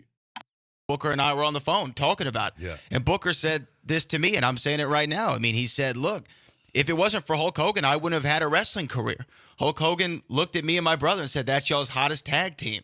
Push them to the top of the mountain, right? And I don't think that, and that's what goes back to the words versus actions. Now, just because we live in a more uptight community and culture now, that doesn't mean that it's okay to say those words. No. I know people are more sensitive than normally. It's not okay. This is what you call talking out both sides of your mouth, because you just spent the greater majority of this interview trying to tell us why it was okay and why we just supposed to forgive it. See, that's something else we have to teach the young people. You have to teach them that when they're listening to something like this, people are being double-minded on things. Because if you really were against it and you really said, okay, it's not okay, then you wouldn't have made a case on the phone with Hulk Hogan trying to talk about how it should basically just be normal. And see, they only do this with Black people. They don't tell Jewish people to normalize being disrespected. Asian people, white Hispanics, East Indians, Arabs, they don't get up there and tell none of these people that's classified as white in this country that you're supposed to normalize being mistreated. They don't at all. Only us. That's reserved for. Okay to say, but we learn from them. We move on. You pat each other on the back. You say, love your brother. Won't happen again. I think that's just how you're supposed to be in life. Well, my thing is... The good part is... No, go ahead. The good part is the respect. If we're disrespecting anybody, we all need to be re-educated. And I totally agree now that... Don't ever fall for that shit when a white supremacist start talking about needing to be re-educated. Family, these people know more about our history than we do, especially regarding to the harm that's done to us. You look, let me tell you something. Y'all remember years ago when they were talking about these people was passing around the skull and the bones of Nat Turner and all of this. These people know stuff, man, that we have yet to scratch the surface on. You better really start to think back during the time period of Jim Crow and the height of coming out of antebellum slavery. Don't you know how many of these things they save, and they get a kick out of that, of regaling to themselves of the things that we don't know as Black Americans about how they treated our people. You better really stop and analyze that, what I just said. So don't you ever let these people pull that, oh, well, we need to be educated. No, you already understand the system of white supremacy, because it's nearly full of said by the time they turn 15, if they don't have the rules of white supremacy down, they get punished for that. Don't you ever sit up here and let them try to gaslight you talking about no re-education or I need to be educated on this. They know full well what they're doing. This is not a mistake. It's a decision on their parts. Let it continue. Everybody is, been kind of like more thoughtful and more caring. That the word doesn't work. I totally get that. Yeah. But being real about it, I still hear it all the time. I don't say it. I learned my lesson. I know it's unacceptable, and I don't want to hurt anybody. And so I had a hard lesson, but I've learned my lesson. But it's just like New Year's Eve. I was in Miami at New Year's Eve, and a buddy of mine's club. He owns the Live Club there in Fontainebleau, and one of the top Afro-American actors, one of the highest paid actors. He's not a wrestler. One of the highest paid Afro-American actors in the business came up to me and he goes, "Oh my gosh, my so-and-so. He's dropping the word. "Oh my gosh, I grew up, I was 5 years old and I've been in love with you. You're my favorite wrestler, bang, bang, bang." And I looked at him and my wife and I looked at each other. We couldn't believe that it was so crazy. But I forget some of these actors that are making 15, 20 million bucks a movie that are 45 years old, they grew up 5 years old being Hulkamaniacs. I forget that, Yeah. So when I call cap on that. I don't think any foundational Black American freedman actor or actress walked up to him saying that. And if it was a Black person, I wonder where their family was from. I got to go there. Where was your family from? Because most of us don't walk up to them calling them the N-word. We don't. That's most of the tellers I see doing that. I just got to be honest with you, man. Very few of us are stupid enough to go and say, yeah, this is my N-word. No. Where your family from, dude? Especially down here in the South. That's how I know you can't be one of us, because we really don't play about that bullshit. Y'all don't understand how serious I am when I say that. If you've never been down here to the state of Georgia, Atlanta period, we do not play like that here. We don't. So if you from somewhere else, don't you bring that bullshit over here. I don't care what you did over there where you were from. Don't come over here on this clay with that. And you'll fuck around and find out pretty damn quick. Let it continue. it caught me so off guard. I said, whoa, brother, I love you too, man, but we can't say that. Nah, you know what? It was crazy, but, in the real world, it's still thrown around. It is. I was watching a thing on HBO just last week, and they had a bunch of NBA players. They were around doing like a table, like the shop. Exactly, the shop with exactly. Mm-hmm. And bro, they were just dropping it. And these are guys that play in the NBA, and you are. And here's the thing: they keep trying to do false equivalencies, regardless of who you heard say it. That's black. Say it to each other. Hulk Hogan is white. That is not something that's supposed to be coming out of his mouth or any other white person's mouth around us, towards us. No. I can't stand when they pull these Sambos out here to try to do this, man. Exactly right. That's something that we've talked about on the show all the time. As far as, it's said on the radio, throughout the day. You can't, hear it enough on the radio without, sometimes they don't even bleep it out. They just let it play through. We had an officer here from Galveston on the show, and he was talking about in school, the black kids said, the Asian kids said, the white kids said, it's just a word. And the word is destructive, and that's the end game. Because when you go in, for an interview, you're trying to get a job. You got to know how to change the levels, and just like myself, having that interview and it slipped out. It could happen if it could happen to me. It could happen to you. the thing was, your energy, you were excited, you were doing an interview, and you had a cadence, you had timing, and it just came out. It was in and the hood. It kind of fit for that second, but a second later, it didn't fit. And I had some crazy energy, but I was mad, and I was pissed off, and there's a million excuses, and it came out. But for me, understanding how powerful that is and how many people it hurts, I'll never say it again, because I don't want to hurt people. I'll come up with another word. I don't need that word if I have love for somebody and I see my best friend or my brother of the road. I might call him my soulmate or my traveling partner. I'll come up with something, but I don't need to use that word if it's going to hurt people, and I don't. So I learned that lesson, and it caught me by surprise, like I said, because, it was said in 2006, and then all of a sudden I heard the recording, many years later. So, whoa, where'd this come from? But it was me, and I went, holy shit, I can't believe I was talking like that. It was crazy. Whoa, okay. I tell you, man, one of those things, man, it's one of those things, when you're in the heat of passion, we know about the heat of passion. People murder in the heat of passion. So words do come out in the heat of passion. So my thing is this. Well, at the end of the day, there's nothing good that comes out of it. No. No. At the end of the day, something did come out, good come out of it, I think. No, because, it is something that people need to, talk about. It is something people need to be educated on.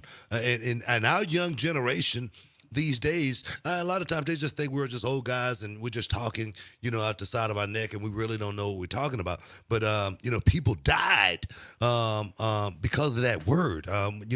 We fought wars, because of that word. And for us. Okay, Booker T, if you know all of that, why would your big goofy ass sit up there and talking about, I gave a white boy the pass to call me the N-word? See, this is why I like to let Sambos and Sambits run their mouth like this, because if they do it long enough, they let you know, and we can use it as teaching lesson to let the rest of you all know that listen to us on these platforms, that they're not ignorant of what the word means and the history behind it. Once I see that you have no ignorance and you willfully doing that, hey man, I treat you just like I treat the anti-black racists that are not of our lineage of our race. You belong to them. Coming back from that. And y'all better get comfortable with taking that hard line to sand, like I said, because see, the more that you give people passes on stuff like that, the more that it puts the rest of the collective of your people at risk, because you got liabilities amongst you. You think back to when Dylan Roof killed those 9 brothers and sisters in that church. And then they interviewed the little so-called black friend. I ain't think he was ever racist. He wasn't racist towards me. Really? See, those are the Booker T's out there that sit there and they don't understand, or they act like they don't understand what racism is. But see, we clearly understand, he understands the context of this word as far as historically towards foundation of Black American freedmen. Telling you, family, we got to put some zero tolerance on a lot of this going forward. That's got to be the standard. It can't just be something we say. It's got to be something we enforce and we do it. And look, we're getting to that point now, because the way we treat Fat Joe, I'm going to run down some names. Oh, yeah, I'm finna make some people mad tonight, because I told you this ain't the celebrity worship channel. Just like Fat Joe got the treatment, Drake got to get it, Cardi B got to get it, all of them got to get Eminem. Yeah, I'm going there, you damn right. Because look, not only am I saying that, I'm going to tell you why I'm saying Eminem, because the stuff he said in the past, we know about that. I'm saying it's time to get these people out the culture that never belonged in it in the first place. Nah, yeah, I'm going there. I don't give a fuck who like what, no. If you cleaning up something, don't half-ass do it. All the Busta Rhymes, he got to go too. Nope, fuck all of them, man. Let them go do their thing in their culture. Now, I know what people like to say, because you got a lot of people that try to be obtuse and act like they don't understand what I'm saying. Yes, of course, the record labels are going to put out who they want to put out. We don't have to co-sign or support them, though. The record labels can't make us co-sign or support anybody. When I say that, what I just said, that's where I'm coming from. The culture belongs to us. That's our cultural house. So it is within our power to say, hey, man, You can call yourself whatever you want, but we not going to co-sign you. You better think about how these record labels make their artists hot. We have to give them the street cred and the acknowledgement and the legitimacy. You take that away from them, the record labels can't give them that because that has to be organic. Now do people understand what I'm saying? For anybody that don't get what I'm talking about, okay? I know most of you over in the chat room, y'all get it, but I'm talking to the people that try to be smart asses and be obtuse. Well, you can't do that because the record label, shut your stupid ass up. For them that talk that way. When I say something, there's a purpose and a meaning behind it. And for those that think that way, this is why I tell people, I don't want everybody over here on my platform because you might be too slow to even keep up with what we're talking about over here. We have the power to delegitimize or legitimize people. And it's time for us to recognize that power and start flexing that power. So again, Fat Joe, Cardi B, Eminem, Busta Rhymes, okay? All them motherfuckers got to go. Get these motherfuckers, Nicki Minaj, all of them, get them the fuck out. If they've been disrespectful towards any of our people in any kind of way, if they've been disrespectful towards our icons and ancestors like Dr. Martin Luther King, putting gold teeth in his mouth and all that shit, hey, fuck you and everything you stand for. Now, I'm going to tell you something else what I'm about to get to with it. Family, you know, don't nobody roast like us. We really been putting up for too long with people disrespecting our icons like Dr. Martin Luther King, Rosa Parks, and all that, doing these little goofy memes. Now, when we get started disrespecting your people, I don't want to hear nothing. Because you know what we'll take it. Fuck around and make us create a version of the shade room and things like that where we just sit there and run down your people out there and see, here's the thing about it. The stuff they say about us is fabricated most of the time. The things that we have to say about their culture, oh, ain't no fabrication on that. Y'all, boy, I'm telling you, man, keep playing. Because if nobody else will be the one to do it, I will. Let's let it continue. Bringing it to the forefront and being able to talk about it, you and I, it means something. And, you know, I've had people, say certain things about me on social media. A friend. People don't want to let things go, but people are going to be people. It's nothing I can do to change them. But no. I'm so glad that he said that. We don't have to let it go, Booker T. You can. You can sit up there and play around with venomous snakes as if you don't know what the threat is. That's you in your life. We don't have to make your foolish decision, and you're not going to force your foolish decision on the rest of us that have common sense. Salute to my first sergeant, some chick named Star for the cash out. Thank you very much, my good sister. I worked too hard over there. Man, listen, family. Let me tell y'all something, man. When it comes to these types of Sambos like this, I'm going to tell you how I view them. And this is going to be kind of gross, so I hope you're not eating or drinking anything, but I got to tell you how I see them. And just hearing them speak. I look at them the same way that you look at a pile of vomit. Just hearing them talk make me nauseous. That's just how much disdain and how much I despise them for being the book dancing sellouts. And I'm going to tell you why. Because I have sense enough to know, being the historian that I am, as long as this channel has been up, I've been about educating my people. And I've been taught that from my childhood about our history and what our people have been through in this country. When you know all of that, you realize in history that it's the people like the Booker T's that set us back. There's a reason why Harriet Tubman had that pistol on the Underground Railroad. There's a reason why she had that. Because she knew. She was like, hey, man, it's always those amongst us that will be the biggest hindrances to any progress that we're trying to make for our people to be free or be empowered. That's why she had to and she wasn't the only one. Huh? You can't keep allowing people to sabotage you from within and see how do you deal with the Booker T's. Let's just go ahead and spell it out for you in case nobody really picked up on it or in case you're a younger person that's wondering, what do you do about the Booker T types? Because he ain't the only one. You completely cut them off from any type of favorable acceptance in Black America.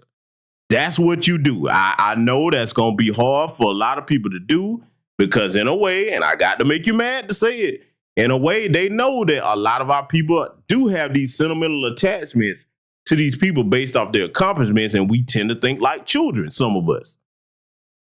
No, man, it's time to be adults and say, nope, this is a bridge too far, and we're going to have to make an example out of you. So is you going to choose to be over here with us, or you going to be over there with them?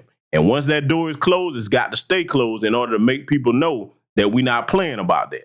Because that's exactly what other groups do. Let's let it continue. But those young kids out there that we can educate that's listening to us right now talking about that word that perhaps will change them and motivate them to, like my nephew, he lives out in California. He hangs out with all of his buddies and all of them, you know, they come up at each other and they say, hey, what's up, my ninja? Hey, what's up, my ninja? They've changed the word. The narrative is still the same. This is my love. This is my homeboy right here. But just like you said, I could change the word. And see, the reason why you won't hear most of us in the South or across the nation that have sense calling these other groups my N-word, this, that, the third, because you don't share any genetic history or trauma with my people. I can look, I'm gonna be honest with you, man. And I got to name a name on this. Dr. Cornel West, my white brothers and sisters. How the fuck are they our brothers and sisters? They weren't on the plantations with my ancestors. They didn't go through Jim Crow with us. Now, I know where some people gonna go, but GBS, there was some white people during the civil rights era that lost their lives, a small percentage. I'm talking about were they right there bleeding and dying with us in equal numbers? Hell no, they wouldn't. No, they wouldn't. I don't have no familial ties to them. That's an insult when I hear any black person calling them that. That's just where I stand with it. Now, you gonna do what you want to do. I'm just letting you know. I don't call them my white brothers and sisters. How? Because look, let's be honest. Family, if you do mess around and say that, look at how most of them are looking. They're like, has this nigga lost his damn mind? His or her mind? They may not rebuke you verbally, but they're going to give you a look like, okay, I'm uncomfortable with that. Don't call me that. Huh? Yeah, see, I got to shatter that illusion for a lot of people that may come across this broadcast and think that I'm just reaching with what I'm saying. No, you go out there and try that. Call, even right now, 2025, go call some of them folks that the brother or sister term, so watch how they look at you. But most of the men, they're going to look at you uncomfortable, and most of the white women going to give you that fake ass white Karen laugh. They ain't going to like that. Fact of business. Don't do it when you're in private. Do it when it's a group of them. I'm finna hurt the teller's feelings. Oh, yeah, they ain't gonna have the balls to try this. Because y'all know, they know, we don't have no camaraderie in this country. This is why it kills me when I hear people, especially over there in the dominant society, talking about, all this division, we need to come together. When the fuck have we ever been together in this country unless it was you dominating over us and oppressing my people? See, they want to be together as long as it stay racial inequality with this big ass wealth gap where they can get to sit at the top of the food chain off of the unearned labor and unearned benefits that they've gotten from our ancestors. Oh, yeah, that's the kind of unity they want when they say that. But as far as equality and equal justice, oh, no, that's division to them. So we just got to be blunt with where we stand on these things. Let's let it continue. And I could use a different word. They can too, and I just want to thank you and for coming inside the Hall of Fame, and more importantly than that, man, I'm honored to be able to call you a friend. Well, I tell you what, I've always considered you a friend, my brother, and seeing Stevie the other night, he was like, I said, "Damn, you look good, man. What's going on?" He goes, "Well, what kind of car are you driving?" I said, "Oh, you guys said you haven't changed a bit. All you want to do is talk about damn cars and motorcycles, you know." So it was so great to see your brother the other night, man, and it's just really cool, man. You know, it's just I got friends, and I'm honored to have you as a friend, and I just realized how many people stuck with me through thick and thin, and brother, that's strong, brother. That's to have friends that'll do that for you. That's amazing, you know. Hey man, I got your back, bro. Hey man, like I say again, man, I know you got to get out of here, but again, I just want to thank you for stepping inside the Hall of Fame and clearing all the air, man. Clearing all the air. I love you, brother. Appreciate you. Love you too, my friend. All right. Thanks, Hulk. We'll talk soon. All right. Thank you, guys. Bye-bye. Well, now you heard that. Old Booker T told you that he's honored to call Hard R. Hogan a personal friend. And you saw how he just gushed and went on and on about how much of a friend he was to him and all this stuff. See, you have to see and hear these people say this kind of stuff in real time so that you can see how bad it is. Because a lot of people like to tell us that we just exaggerate. Family, You can't trust any black person, man or woman, that thinks like that amongst us. You can't. You can't try to bring them back in. Ain't nothing you can do. They've made their decision. They're going to be the fools that when the shit go down and hit the fan, they're going to be over there on the wrong side. Kind of like these goofy tethers that will come over here and don't know anything about the anti-black racist or white supremacist history of this nation. And they think that, okay, if I just come over here and play the game and a counter this, a counter that, and I move my ass over to the white communities, I'm safe. Jackass, you just move yourself behind enemy lines. Where do you think the white supremacists live? Because, see, you don't have to believe us about them existing. Move your dumb ass over there into one of them all-white enclaves. Or they're going to show you better than we can tell you.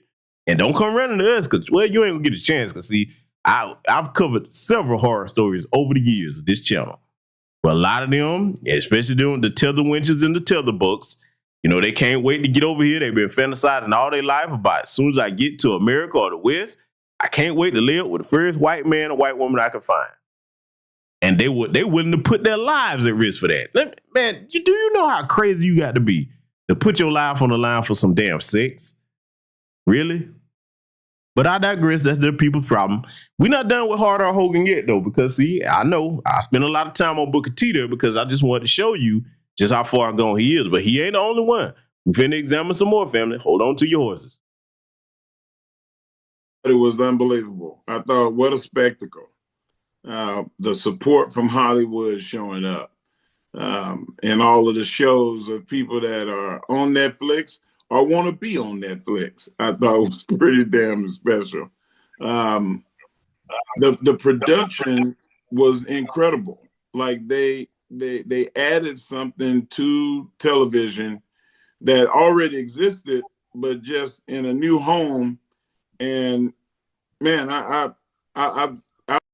fair use, by the way. Fair use, fair use. Yes, this is Mark Henry. Yes, this is Mark Henry. It's him. It's him. You should recognize him if you're a wrestling fan, but for those that aren't, this is Mark Henry, real strongest man, another wrestler. During my childhood, respected him, but he finna say some stuff where I'm like, oh, Mark, no. I'm gonna let him tell you better than I can. Let it continue. Fair use, fair use. Outside of WrestleMania or the major PLEs and pay-per-views, that was probably the best show that I've seen on television since WrestleMania. What does this mean for the industry? We've got Netflix, we've got Max. It seems like the whole industry is changing for the positive, right? It is, and it's good for everybody. A rising tide raises all ships. I think that all Caribbean is going to benefit from the fact that what the WWE is doing is bringing everybody up for a good ride. It puts us in a good light, marketing and media wise across the board. People already respect pro wrestling, but now they see that pro wrestling is more than just sports entertainment. It's a way to sell. It's a way to get everybody involved. One thing that stood out that people are talking about was the universe's reaction to Hulk Hogan. You surprised to see the Hulkster, one of the greatest, if not the greatest of all time, get booed a little bit in Los Angeles? I mean, that's arguable. Anytime that you consider the Mount Rushmore in the top 10 of wrestling all time, Hogan is always going to be in that top 10.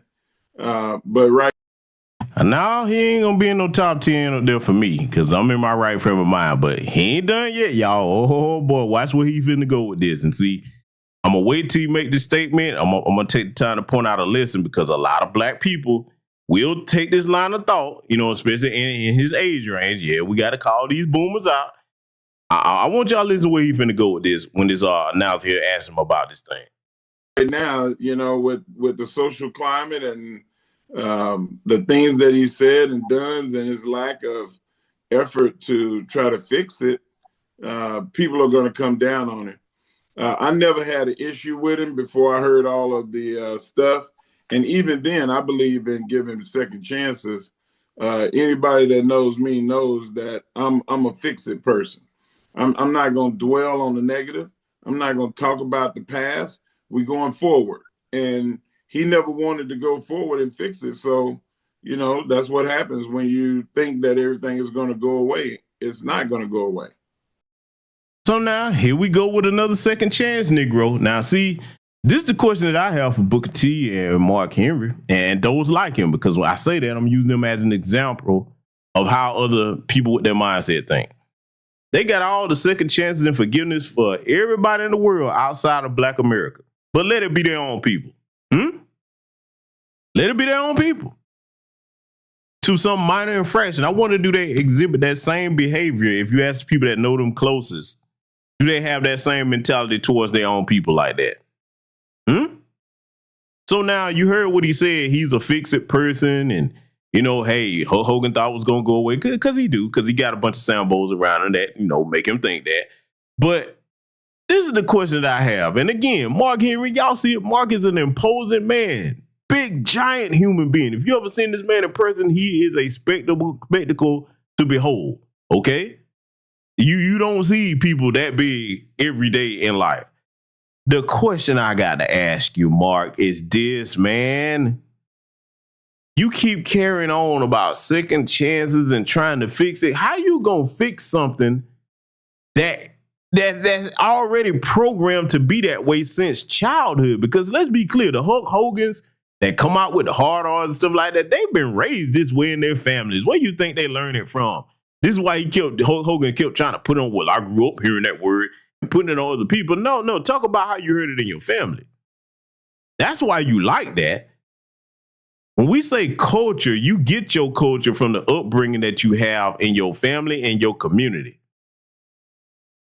That's how you gonna fix that? You don't fix that, Mark. See, this is what I be talking about. They get the biggest amongst us or the most successful amongst us. They love to hear you talking like that. You know why? Because see, let's take it back to a warfare standpoint again. If you too stupid or silly or ignorant, whatever word you want to use, to recognize a threat in front of you, you are easily dispatched and conquered. You understand? You're easily dispatched and conquered. If you don't have sense enough to recognize what's a threat amongst you, and even further than that, if you can't recognize when you've been compromised amongst you, you better look at all the different movements we've had throughout history where there was always them couple of agents over there in the group. Look at what happened to our young warrior scholar and just think about what that young man could have been. Fred Hampton. That damn snitch sold him out and told them folks where his bedroom was so they could come in there and kill him while he's in bed with his pregnant wife. Low-life son of a bitch. I have no respect for people like that. Back then or today. And see, when we identify that type of mindset, this is where it starts at. It seems like it's benign. I know some of you like, GPS, you being harsh. No, I'm not, because we have gotten to a point where we cannot be old, grown Black people and be this damn stupid about the system of anti-Black racism and white supremacy in this country. We can't do that because those of us that are older, it's our obligation and responsibility to protect the younger ones and educate them about these threats until we replace the system of white supremacy with a system of justice. As long as it's there, those that are my age and older, we should be in protector mindset. And you can't protect if you always trying to coddle the goddamn enemy. So this is not a harmless thing here. It's just not. Let's let it continue. We've talked in the past about that in his history. Have you ever talked to him about it, or no? He's just kind of let it go away. No, he thinks it's going to go away. That it's not going to be that dark cloud over his career. Now, the reason why he think it's going to go away, Mark, you got to ask yourself the question. How many Negroes like you are giving him a pass on the shit, talking about second chances and, oh, well, you know, I understand it, just making up all the excuses under the sun about why that and what that is. You ever stop to think that maybe if you took a stand as a unified front of Black wrestlers that, hey, man, nah, we don't want nothing to do with you. That's how you feel. Those are my people. I'm not separate and apart my people. I'm not above my people. I'm of my people. If you took that type of stance, maybe, just maybe that would teach a lesson to all of them that, hey, man, you're not going to disrespect us like this. But see, then again, we got to go somewhere. when you look at a lot of the gimmicks that some of these black wrestlers have portrayed, and I get it, in order to be in the industry, you gotta, earn your stripes and all of that. But some of this over-the-top coonish, buffoonish shit, let me tell you something, man. It ain't one dime in this world worth my dignity or my reputation. You can kiss my ass. A dollar ain't nothing to go make for me, okay? It ain't never been. I will make money off my own talent, my own mindset before I sit up here and be somebody's fucking flunky on TV. Let me tell you something. If I was an actor or anybody in the entertainment industry, I would be the one that, you ain't putting me in the motherfucking dress, okay? I'll be down. Hell no, you are not putting me. My parents didn't raise me to be put in no fucking dress. You put the dresses on the women, okay? That's where I'm at with it. I told you, I'm old school Generation X. That water hose generation, us, we ain't putting us in no dresses, man. Those of us that got some dignity attached to us. Now, you'll find the flunkies and the sellouts amongst us, and you slap the dress on them and get them to twirl around and sashay around. Go do that with them. But you won't get it off with brothers like me. We the last of Mohicans. We ain't going, motherfucker. And then here's the thing about it that you really don't like. Those that have that mindset amongst my people like myself, my generation, the ones of us that take care of ourselves, Lord willing, we live a long time, that's what you really don't like. Because you know that we going to make sure that when it comes to younger black generations around us, we going to make sure that they understand exactly what I just said. You don't cut no passes on that. Black men, you be proud of who you naturally are in your natural role, and the women should be proud of who they are in their natural role. We ain't got no business trying to blur the lines or cross over with each other. Let me tell you something, man. It ain't never been a time in history where you could catch me chilling with no woman, no matter how beautiful she is, where she could suggest to me, let me paint your nails. Have you lost your mind? Oh, this shit, hey, don't play with me like that. Shit, I wish somebody would. I'll be like, man, that'll be the last time we talk. I don't even joke about shit like that, huh? So I'm just saying, man, we got to make sure that we hold the line on these types of things. Mark, you can't fix something that's in somebody's upbringing. Let's let it continue. I've not said, I offered to say, hey, let's do a tour of the black colleges, law schools, and explain what happened. Mark, if you would have got him to do the tour of a law school to explain something, what would that do, man? What are you thinking? Brother, I get it, you're a wrestler. But Mark, why would you think that you're supposed to bring an anti-black racist around that said out of his mouth and declared that he's a racist to a point, his exact words on the tape? What is it to explain to me about that? You don't have a fucking thing to explain to me about that. You are who you are, and that's who you gonna be. So why would you even want, see, Mark, I'm talking to him and anybody like him. Don't you understand that if you had the proper amount of respect for yourself and your people, that would be viewed as an insult? Why would you want to bring an anti-black racist around the next class of black legal professionals to explain why he's a racist? We know why. I have more reverence and respect for my people than that. So I just don't understand what he thought that was going to do. Let's let it continue. He didn't want to do that. So, Mark, I got to say this.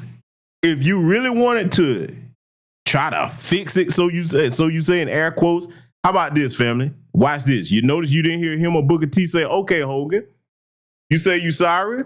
Cool, I hear you. Go ahead and stroke that checkbook.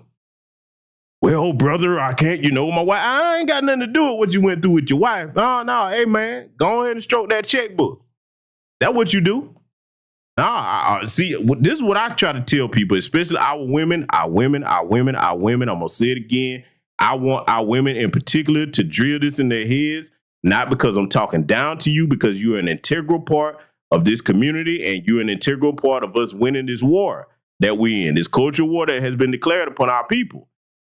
Apologies that are verbal aren't worth two fucking dead flies put together. If there's an apology gonna come your way, it needs to be tangible. Stroke that motherfucking checkbook. That's what you do. Write a check to some black students. Go pay for some black college students' tuition. Go do that. I don't want to hear nothing about coming out your mouth talking about how sorry you are. What the fuck I'm gonna do with that? I don't care about nobody's apology outside of our community that harm us like that. Hell no. Get your checkbook out. That's where you can start with me, huh? Yeah, that's where I'm going. And that's something we need to start being comfortable saying, no, I don't want to hear all that talk. Show me the money. Because when you offend these other groups, it's all kind of money just raining. They just throwing cash. When you insult the Asians, the East Indians, Arabs, all these other folks, oh man, it's bags of money just being thrown. We don't know what's going to help, but here, a bag of money. So I need the same treatment that you give other groups. That's where I'm at with it. We ain't done no family. We got some more Sambozo to analyze. I know you like, damn, it's some more. Oh, yes, it's some more. And I'm going to be honest with you. It really hurt me to do this one. It did, because I'll say it again. I have been a huge wrestling fan in my childhood and in my early adulthood and what have you, man. Got memories going back with both of my grandparents, grandparents on both sides of my family, watching wrestling with them. I'm talking from NWA, WCW, WWF to WWE. That go to show you how old I am, okay? Gen X, all right? So I'm just saying it really pains me to do this because if you were an avid wrestling fan, there were certain names coming up back then. If you said that name, then hey, look, you know what I'm saying? That name was synonymous with a specific time period or personality or skill set that was unique.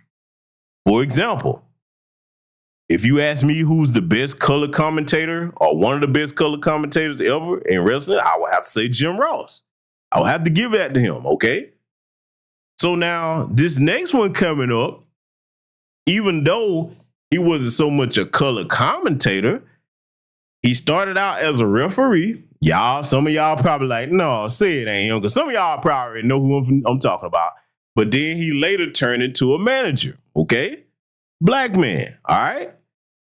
I got to do it to him because when they put this stuff out here, it's got to be critique, family. It's got to be. We can't have neutral positions on these famous celebrities or whatever when they start cooning and buffooning if they're wrong, especially if they're in that goddamn boomer class, any class. But we got to put this on Front Street. So I thank them for being candid enough to speak about it. But this next one, I was like, oh, not you too, man. I'm going to let you see who it is because we got to analyze it. Let's get on into it. I'm glad you're on the show today, especially because we want to talk about what happened on Netflix and Monday Night Raw's debut. And one of the events that happened on that program was one that as soon as I saw it, my mind started thinking, what does someone like Eric Bischoff think as this is going down? And that's when Hulk Hogan made his appearance. When you saw the crowd reaction, the boos that came and just hitting one after the other, as a friend, how was that for you to watch? I felt it because I've been there, maybe not like that. Obviously, I was never over like Hulk Hogan, nor have I ever had an audience turn on me necessarily, on my character like that. I was used to people booing me all the time. The more they booed, the happier I was. So I can imagine what it would be like if I would have walked out there and somebody would have cheered. Like, oh, my career's over. What did I do wrong? I'm going to get fired. Wow. But I felt for him. I could see there was a couple seconds there where I could see the wheels turning in his head. Yep. And for a brief moment, he didn't know what to do. I've been there. Different circumstances, but I've been there. And I'm sure Teddy has too, man. When for whatever reason, because of something happening that you didn't expect or something not happening that you did expect or any combination of that, you can be out there by yourself and there's a brief moment where you feel like you're standing out there in your underwear because you don't know what to do. The kind of hate that you would get though when you were in the ring was mainly character heat. There's a big difference though when the heat is when the heat seems to be very real, go away heat, and that's what it almost felt like with Hogan. Was it just a bad placement of him in the wrong place, the wrong time? Now I want you to see how two white folks, okay, Mac Davis, and if you don't recognize the guy in the middle, Eric Bischoff, I want you to see how they trying to set this up and frame this. Before they asked Teddy Long, yeah, I got to do it, y'all. I know. I got to do it. I want you to see how they're about to set this up and frame it before they allow Teddy Long to speak. Because, see, think about it. To go to show you that he's the break glass in case of emergency Negro, like I said earlier in the broadcast, you would understand if they started out and they asked him about it first and let him talk. Basically, what you're looking at, because we got to teach the young people what this is so that they recognize this in the future after we're gone. This is them setting up the narrative and the train of thought that they want him to roll with. And then after they get finished laying it out, then it's okay for him to speak. I know this is a despicable thing. Any black man with a set of testicles attached to you with any dignity wrapped inside of them would be like, man, I could never do that. But you better understand that the almighty dollar, okay? And just as important as the almighty dollar, that white acceptance to be the acceptable Negro around the white folks, okay? You better never underestimate that. So I just want you to understand what's going on and what's happening here with this clip you about to see. Let it continue. Look, I haven't talked about this with anybody, and I decided I wasn't going to. You guys are fair, and we've done this stuff together. You know, I'm not here to pump any smoke up anybody's ass or anything else. Yeah. It just is what it is. This is how I feel. And people can disagree with me all they want, and they may not be wrong. I don't know. I've gotten to the point in my life where I tend not to judge people.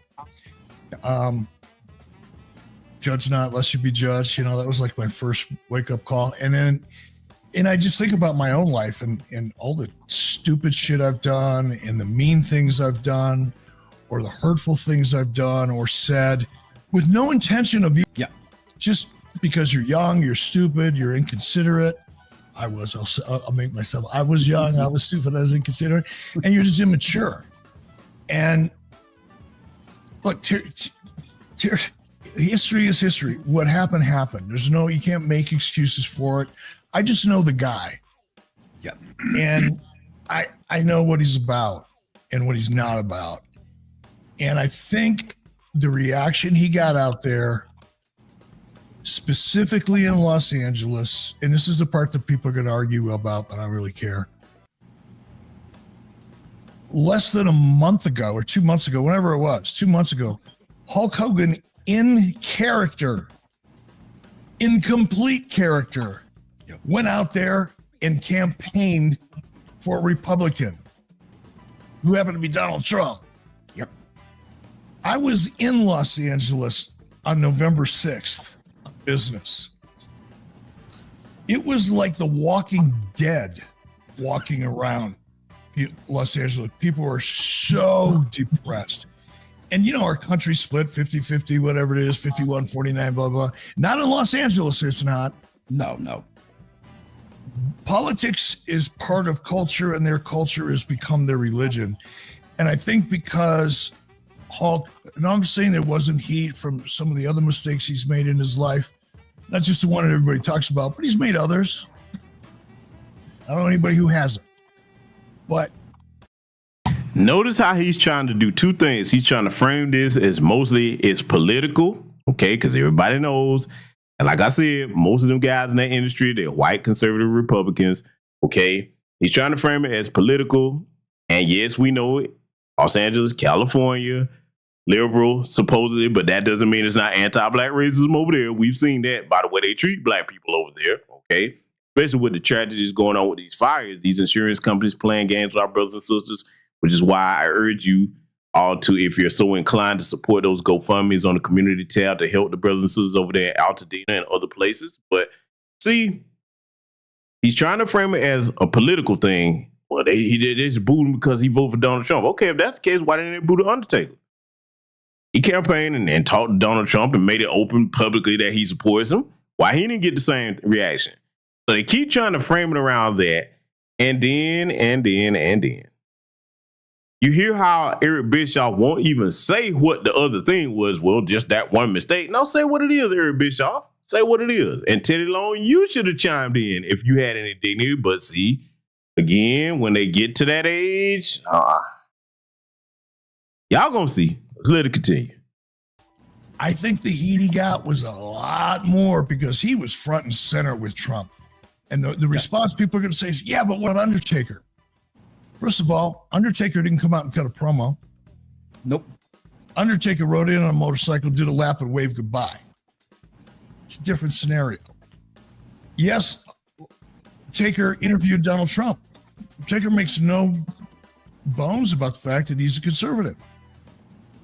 But Undertaker wasn't out there in his full gimmick campaigning for Kamala Harris or Donald Trump in this case. It wouldn't matter if he did or not. It ain't got nothing to do with Hulk Hogan being in full character doing it. It would have been the same either way. See, this is what you call them folks being so out of touch with reality they don't understand what's going on. And they'll talk about not being able to read the room. And all you got to do is go and look at, because if you have Netflix, you can see that first episode of Raw and fast forward to the part where Hulk Hogan came out there and you can see how the crowd was. Because see, usually, let me let y'all in on a little secret about TV, live TV especially. They got little tricks that they will use if the crowd starts getting rowdy out of hand. They start trying to like, or here's another one too. If the crowd is quiet and they want to get a certain reaction from people, they'll actually use things in the audio department like hair dryers and things like that to try to make the crowd sound like loud, stuff like that. It's a but look, when you like see how certain things work behind the scenes, you see a lot of that stuff. This is why we keep trying to tell a lot of people that just live and breathe off of everything that you see on TV. You really don't understand how fabricated and orchestrated that world is. Okay. So they got little tricks that they can manipulate with the audio, but see, here's the thing. If it's so loud like that was, you can't fake that when it's live. Now, you can get away if it's something taped that you can go back and manipulate the audio. But when it's live, it's not too much you can do if it's so loud like it was. So, yeah, he can go ahead on with that. Well, he came out in his full Hulk Hogan gimmick. Nah, that ain't got nothing to do with it. Oh, no, not at all. Let's let it continue. People want to go right to the controversy. I think that's part of it. I don't think it's all of it. I think a lot of it, to your question, it's a long-winded way to answer, brother, and I apologize, but I wanted to be honest about it. Some of it had to do with his past. A lot of it had to do with his present. Gotcha. Yeah, and I hate to see that. And go ahead, Teddy. Let me speak on that too, and to say this and let Eric know too. Hogan, is a great guy. I had the opportunity to be with him back when the NWO started, with him, Kevin Sullivan, God rest his soul. And Hogan was always somebody, he pulled me off, and he would always talk to me and tell me stuff that I needed to know and needed to hear. The last time I saw Hogan is... There it is again, family. Notice that pattern that I spoke about earlier. Because somebody in the dominant society does you a favor or whatever, now you're supposed to be indebted to them for life and come out and support them when they... Look, it would be one thing. Let me make sure I'm clear on this too. It would be one thing if a white person or anybody from the dominant society put you up on some game and it was something that you could use or if you found beneficial. Okay, and then they're, in some type of situation where somebody's accusing them of something they didn't do and it's got nothing to do with anything racial or what have you, especially when you got proof. Okay, I can understand you saying, nah, man, this brother, this person, okay, because they'll call him brother. But this person, you know what I'm saying, has been straight up with me. They've always shown me nothing but respect. I can consider them a friend. Yeah, I'll go to bat for them. I can understand that. But now when it's blatant and you got proof, how's he a great guy when he's using the hard ER the way he was using it on that tape?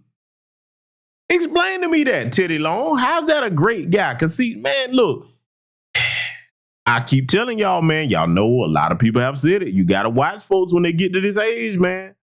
You got to watch them. Family, let me tell you something. I hope that a lot of the young people in these spaces, because I know that every time we get on our platforms and we actually put this stuff before you, it's making a difference. It is. Oh, I promise you it's making a difference, whether you got a large platform or a small one. And by the way, I saw my good brother Kid Gravity in here. Congratulations, my brother, on reaching 1 million views on your platform. That brother has excellent information on his platform. I'm going to be contacting you, too, about an X space I want to do on a particular topic. So I'll probably shoot you a text after the broadcast. But family, you got to understand something. When it comes to those that get this age right here, man, hey, as long as they got theirs and they good, they think they're supposed to just be a loyal pet for the rest of their life because one white person do them a favor. And see, this is where they test you at too. They test you to see, okay, if you the black person, I can do one thing for it. And you going to owe me your life for the rest of your life. As long as we're alive, no matter what I do, you going to come out because I did this one thing for you. You stop and think about how pathetic that is. Like I said, it's one thing if it's something that's minor, you know the person is in the right. Okay, hey, yeah, I'll go to bat for you then if I know you're in the right. But if I clearly see you wrong and I see that you have a hatred for me and my people, it's fuck you and everything you stand for. Ain't no going back on that at all. But let Teddy continue here. I know it's a shock to the system. A lot of folks are like, man, don't go in on. No, I got to. Because see, this is a matter of life or death. We can't afford to be playing these games. He too damn old. He should be the patriarch of a family that sets a standard. See, look, I got to go here. I think about my grandfathers and great-grandfathers that I was fortunate enough to meet. They set an example for both sides of the family, on my mother's side and the father's side, about how we're supposed to conduct ourselves and carry ourselves as men especially. Okay? Highly respected. Highly respected. I hope that I can, live up to the legacy that they set before us, okay? Because listen, man, like I said, them old men, they were the type of men where if you did anything to their grandbabies, they was coming to whoop your ass and wasn't going to be no conversation. And they were the patriarchs where, in a sense, where if anybody needed them or something was going on, they organized to get things fixed, get things done, and make sure everybody was okay. That's the standard that you want to try to leave as a legacy if you're an older man in a family. You're not supposed to be some old book dancer Sambo making excuses for these anti-black racists, because I guarantee you will not find the equivalent of any man, an elder white man in the dominant society, like a Teddy Long or Mark Henry or whoever, making excuses for black people at all. Even when we in the right, they don't come out and defend us. See, that's the question I have for all of them to sit up here defending Hart or Hogan. Where are your old white equivalents, your age mates, coming out? Think about it. Did you see any of them people coming out to defend Kyrie Irving? Come on now. How many of them people came out and said, hey, man, what Daniel Penny did was wrong? How many of them said, hey, they shouldn't have killed Breonna Taylor? How many of them said, man, damn, Tamir Rice was a little kid. I got a baby his age.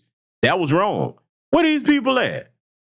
But they going out their way to defend this bastard that was caught on tape telling you, not assumption, not something you could, I'm racist to a point, quote.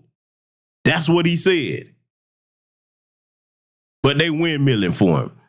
This kind of gutless trash has to go, family. I can't give nobody no pass on it. I don't care how much I admire them or respect them in the past. It's a hard no for me. Let's let it continue. I was at a TV there, and the last time I saw him, he called me from way across the arena to introduce me to his new wife. He didn't have to do that. You know what I mean? So I look at things like that. You know what I mean? If he took that much time to call me and want me to meet his new wife, then you know what I mean? He's showing me, Listen to how he sound, man. Do y'all hear this? He didn't have to do that. He called me over to meet his new wife. What the fuck does that supposed to mean? So, cause see, when I hear some Negro talking like that, you think that that's some type of life-changing honor? He called you over to meet somebody that he's finna marry? What the fuck does that supposed to mean? That's just a person to me. He called me over to meet his wife. He didn't have to do that. Okay, so he did. So what? You gotta let this motherfucker through you a bag full of $1 billion or some shit, and it still wouldn't be worth that. I'm just saying, man, the way they talk about their interactions with them folks like that let you know how they see them. They're compromised, mentally compromised. You can't fix this. You hear me? When a Negro starts sounding like that, ain't nothing you can do with them at all. They're too far gone. And just like cancer, they have to be removed from the healthy body of the rest of the community that don't think that way. I know that's a hard pill to swallow, but you gotta ask yourself a question. Where do you want our people to go as a community? Do you want us to continue having this amongst us? Or do you want to see the type of community in the future where We stand just as firm as the Jewish community. Be like, hey man, no, hell no. You disrespected our people. We gonna make an example out your motherfucking ass. Ain't gonna be no verbal apology. Nope. You gonna come with tangibles and you gonna be a permanent pariah to our people. You gotta ask yourself, which one do you want? Let's let it continue. Hey, I got no problem with you. So my thing is this, you gotta understand California is full of liberals. Okay, so you got to understand that politics is really playing. Remember what I told you earlier about them two white men carrying on that link, setting the tone of the conversation. Now what you see him doing? Well, you got to remember California full of liberals. You see, I know what I'm talking about when I start breaking these things down. This is exactly what they let him know. Okay, Teddy, we'll set it up for you. You lead in and co-sign everything we saying. You seeing it right now in real time. A lot, you know, in what's going on in our country right now. So if I was Hogan, you know what I mean, this, you know, there's no apology. He shouldn't apologize to anybody because he didn't do anything. You know what I mean? But do you hear this, Sambo? Well, ain't no apologizing. He shouldn't apologize to nobody. He didn't do anything. Really? Would you be saying that if he had offended Jewish people? I keep using them. Yes, I am, because that's one of the main groups. Or folks in the LGBTQ community, would you be saying that then? I guarantee you he wouldn't. And he knows that. Oh, but when it's black people, your own people, Teddy, oh, he ain't doing nothing wrong. He ain't doing. See, I let you know that Negroes like that, they have a disdain for black society. Because why would you say that? You heard them tapes and you going to say that he don't owe nobody. Now, like I said, the apology is worthless. But if you're going to do it, let it be something tangible. If you say you're going to try to make amends, do it with actions. I don't need you making amends with words. Anybody can talk. Put your money where your mouth is. Just like you had that hard R in your mouth. Put your money in there. Huh? So he say, oh, he ain't doing nothing wrong. Really?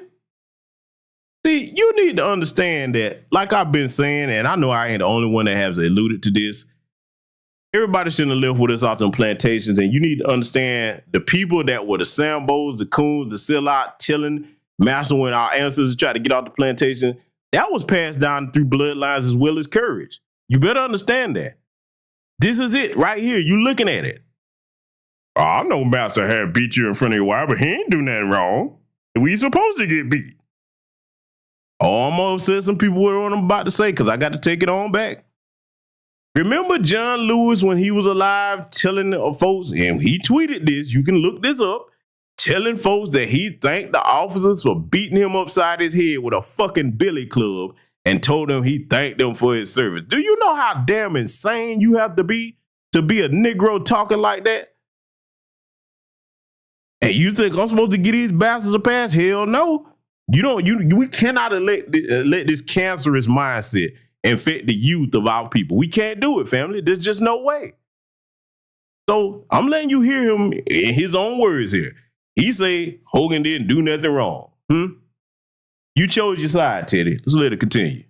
You just got to watch what you do and watch who you associate with now and what you say. Because, I mean, somebody will take one little thing and they'll twist that, brother, and the next thing you know, it'll be a movie. Well, you know what, Teddy, and I appreciate you saying that.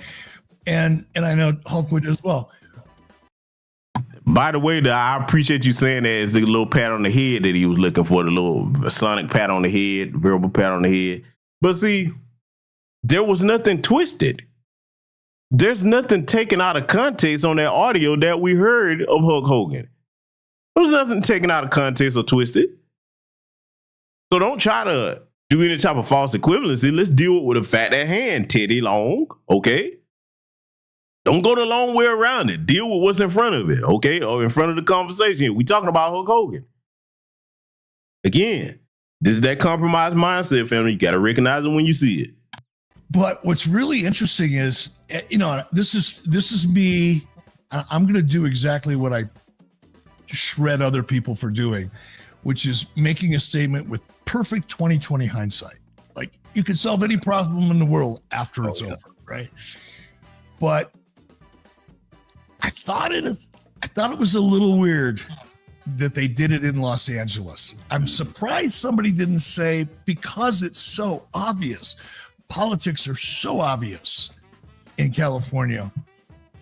I mean, if you wear a Trump hat, not even MAGA, just a Trump hat around LA, you're going to get your ass kicked or thrown out of a restaurant, or Ubers won't pick you up. I mean, it's really nasty there, right? Hold on. Let me talk to my LA people. Hold on. Oh, no, Eric. No, I can't let you get over. Family, where my California people? Where my California people in chat? Audience participation time, because I got to talk to you. Been a minute since I've been over that way, but I got to talk to my California people. Let me holler at you. With my LA people. Y'all going through a lot right now. God bless y'all, man. We trying to do what we can to help you out over here, okay? But I have a question. When last time you seen somebody in LA get beat up for wearing a Trump hat? Now, cause it's been a minute since I've been over there. Has it gotten to that point yet, family? Somebody educate me. I don't like to speak on things that I don't know anything about. Maybe it's been some changes since I've been over there last, especially around black folks, okay? Who getting beat up for wearing a Trump hat? I ain't talking about nobody running nobody's face or touching nobody. You just got it on, t-shirt, hat, whatever. That's what you're doing. And it's just mobs of people. Get him. He got a Trump hat on. Where's that going on at in LA? I mean, maybe y'all can tell me, is this something new that I missed? Okay, my sister Tanisha Murdoch says she in Cali, but not LA. Have you seen that, Sister Tanisha? Because, I mean, y'all talk to me. I want to let the people that's from California in the chat room tonight, y'all educate me or put it in the comments after it's over. Where have you seen anybody just get rich because they got a Trump hat on? My brother Hot One said he in LA, never. Jesse Paris said never. Okay. My brother DBCU 530 said he lived there and never seen it. Okay. So I'm just trying to get an understanding of where's all this attacking and rushing because you got any type of political party's hat on. Man, look, you got to do something to somebody for stuff like that happen, okay? So, Eric, all this wild fantasy crap that he got going on, and then Teddy sitting up here going along with it because, see, in case you didn't catch it, what both of them have done, they briefly mentioned the situation and vaguely, and then they shifted it back to, well, it was just political differences why they booed Hulk Hogan. That's what they did. That's the sleight of hand they tried to use here. And shame on you, Teddy, you old Sambo sellout, you Sambozo, for sitting up here allowing them people to make you to break glass in case of emergency, coon Negro. Let it continue. Surprised they put him out there. I am too. That's the one thing that I was going to come back around to that I just thought it was bad placement. It was the wrong time, wrong place. I'm sure that they probably did it for Netflix and for the officials and all the stars that were going to be there. So they wanted him there, but somebody needed to pull it back and go, no, this is not a good idea. I think it was a surprise to all of them because I don't think they would have ever believed that Hogan would have got that kind of reception when he walked out. I don't think they believed that. So I think that was a total surprise. You know what else is a surprise? And one of the reasons I agree with you, Teddy, and my point is they shouldn't have been surprised and somebody should have been thinking a couple steps ahead. That's what you get paid the big bucks for, is to be able to look in the crystal ball and get some shit right every once in a while. Right. But yeah, I mean, if they would have put him in Denver, Chicago, anywhere else, it probably would have been different. But here's what threw me for a loop, because I'm so close with Hulk. We talk maybe once a month or so, or send a video or text or something. But I got some texts and some videos from some of his appearances. He's all over the country promoting this beer. I mean, he's on the road 5 days a week. It's shocking to me, actually. But every time I get a video, there are people lined up around the block. I mean, it's actually more of a turnout, or at least as excited of a turnout as he ever got before. But he didn't get it in that arena that night. He got the opposite. Knowing him as well as you do. Wrong place, wrong time. There you go. Knowing him as well as you do, what do you think his reaction was personally as he got? I mean, I can imagine sitting on stage just counting the seconds. I got to get out of here now. No, you don't run from it. You don't run from it. Okay, I don't say you run from it, but I'm sure there was some editing at some point going, I got to cut this short because the crowd's not with me at this point. Well, you know what? No, we don't think that way. We don't think that way. Let me stop you right now. When the crowd shits on you like they did him, then you start to regroup. You understand? That's what we do. We regroup then, and then we find out, now we know how they're going to accept me. So now let me show you how you need to accept me. And Teddy is so correct on that. And if you want to see how correct Teddy is, go back and if you can watch that footage, watch, he makes his entrance. I don't think the crowd really started. Now, I couldn't hardly hear the boos on my television, so that you could tell they must have been trying to mess with the audio for the home viewing audience a little bit. Yep. I could tell what was going on, but I couldn't hear really the intensity of it, which made me focus on what Hulk was doing. I was watching his body language. So to prove Teddy's point or illustrate it, Hulk walks out. Initially, I don't think he understood what was happening. Now, I don't know what Eric Bischoff was watching, but I saw it live, and I could hear the damn boos pretty fucking loud. So I don't know if he's got hearing aids or whatever he had going on in his house at the time, but nah. And if you go and play it back, you can hear them on there. They didn't edit nothing out. No. Not that part they didn't. Yeah, you can hear the boos all right. I'll hear it. No. Nice try, but no. Let's let it continue. By the time he got there and he got out his first couple words and they came over the top of him, if you watch him really closely, he's going to go through the process that Teddy just described. He stopped, he looked around, he looked to his right, and he looked to his left, and he downshifted into second, and he hit the gas and went. You regroup. Exactly. And if you watch his body language during that promo, you'll see how right Teddy is. Yeah. I hated to see it altogether. I just thought that somebody as much of an icon as Hulk Hogan is for our business, to see the treatment like that, which, again, it felt real. It didn't feel like a character thing. It felt real. Let me stop this bullet head bastard right here. That's your icon. For Foundation of Black American Freedmen, especially, fuck him and everything he stand for. See, this is another reason why when they get to talking that division crap, we can't be united as long as they see anti-black racism and white supremacy practiced towards us as no big deal. So everybody's just supposed to forget that because you got this little break glass in case emergency flunky over here, this Sambozo Teddy Long. All of us just supposed to forget that, huh? Because you got one of them. Or several of them, huh? No. Not me. Now, if you find anybody of my lineage that's willing to do that, I guarantee you that's a person that has no respect for black people. They've given up. They don't like or love our people in any way, shape, form, or fashion. So they don't have any type of connection to us. They're your Negroes, okay? They're your pets. But as far as the rest of us that respect ourselves and our families and communities and actually understand that we don't give passes to stuff like that to show the future generation that this is not something you play with, he's your icon now. You don't mean a damn thing to us other than a threat that we know to be on guard around. Let it continue. That bothered me quite a bit.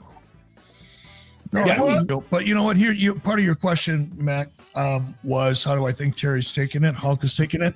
I haven't talked to him since.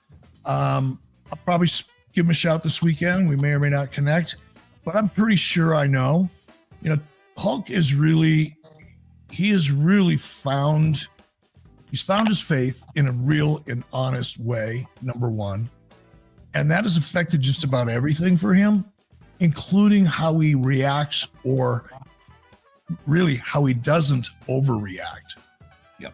So I'm sure he was disappointed, frustrated, but after he got home, after he got back to his hotel or on his jet that night, by the time he got home, physically home, he was fine.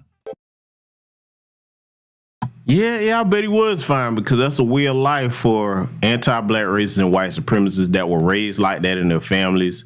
And see, I got to say this again. When Hulk Hogan said that that's what he heard coming up around, no, it ain't just black people that you heard say it. It started out in your family. So you're not fooling those of us that have sense. But family, I think I've made my point over here on this broadcast tonight. Bottom line is this. Those of us who are foundational Black American freedmen, we are not tolerating any more disrespect. That season in our lineage and all of our history is over. It will be met with zero tolerance from here on out. We got a lot of house cleaning to do to straighten out things from bad habits that have been set decades prior. But the thing about straightening out and cleaning out your house is better late than never. Okay? Because we're going to make sure that the future generations know that just like other groups demand and require respect in this country, we damn sure better do it. We built this motherfucker. So you damn right we're going to require and demand our respect. We ain't going to accept nothing less than that. So thank you and salute to everybody that contributed to the broadcast. If you're not a member of the Patreon, you might want to be. We got some very interesting content coming up over there, in addition to many things that you will find over there that you won't find anywhere else, that goes into detail on things that you might want to learn or read about and further use to your advantage, okay, against this demonic system of white supremacy that's designed to disempower us and eradicate us altogether. Well, that's it. I want you to take care of yourselves, take care of your families. Remember, we are a great and mighty people, and we will not be disrespected on our own land. But that's it. Black first, salute. I will see you all in future content.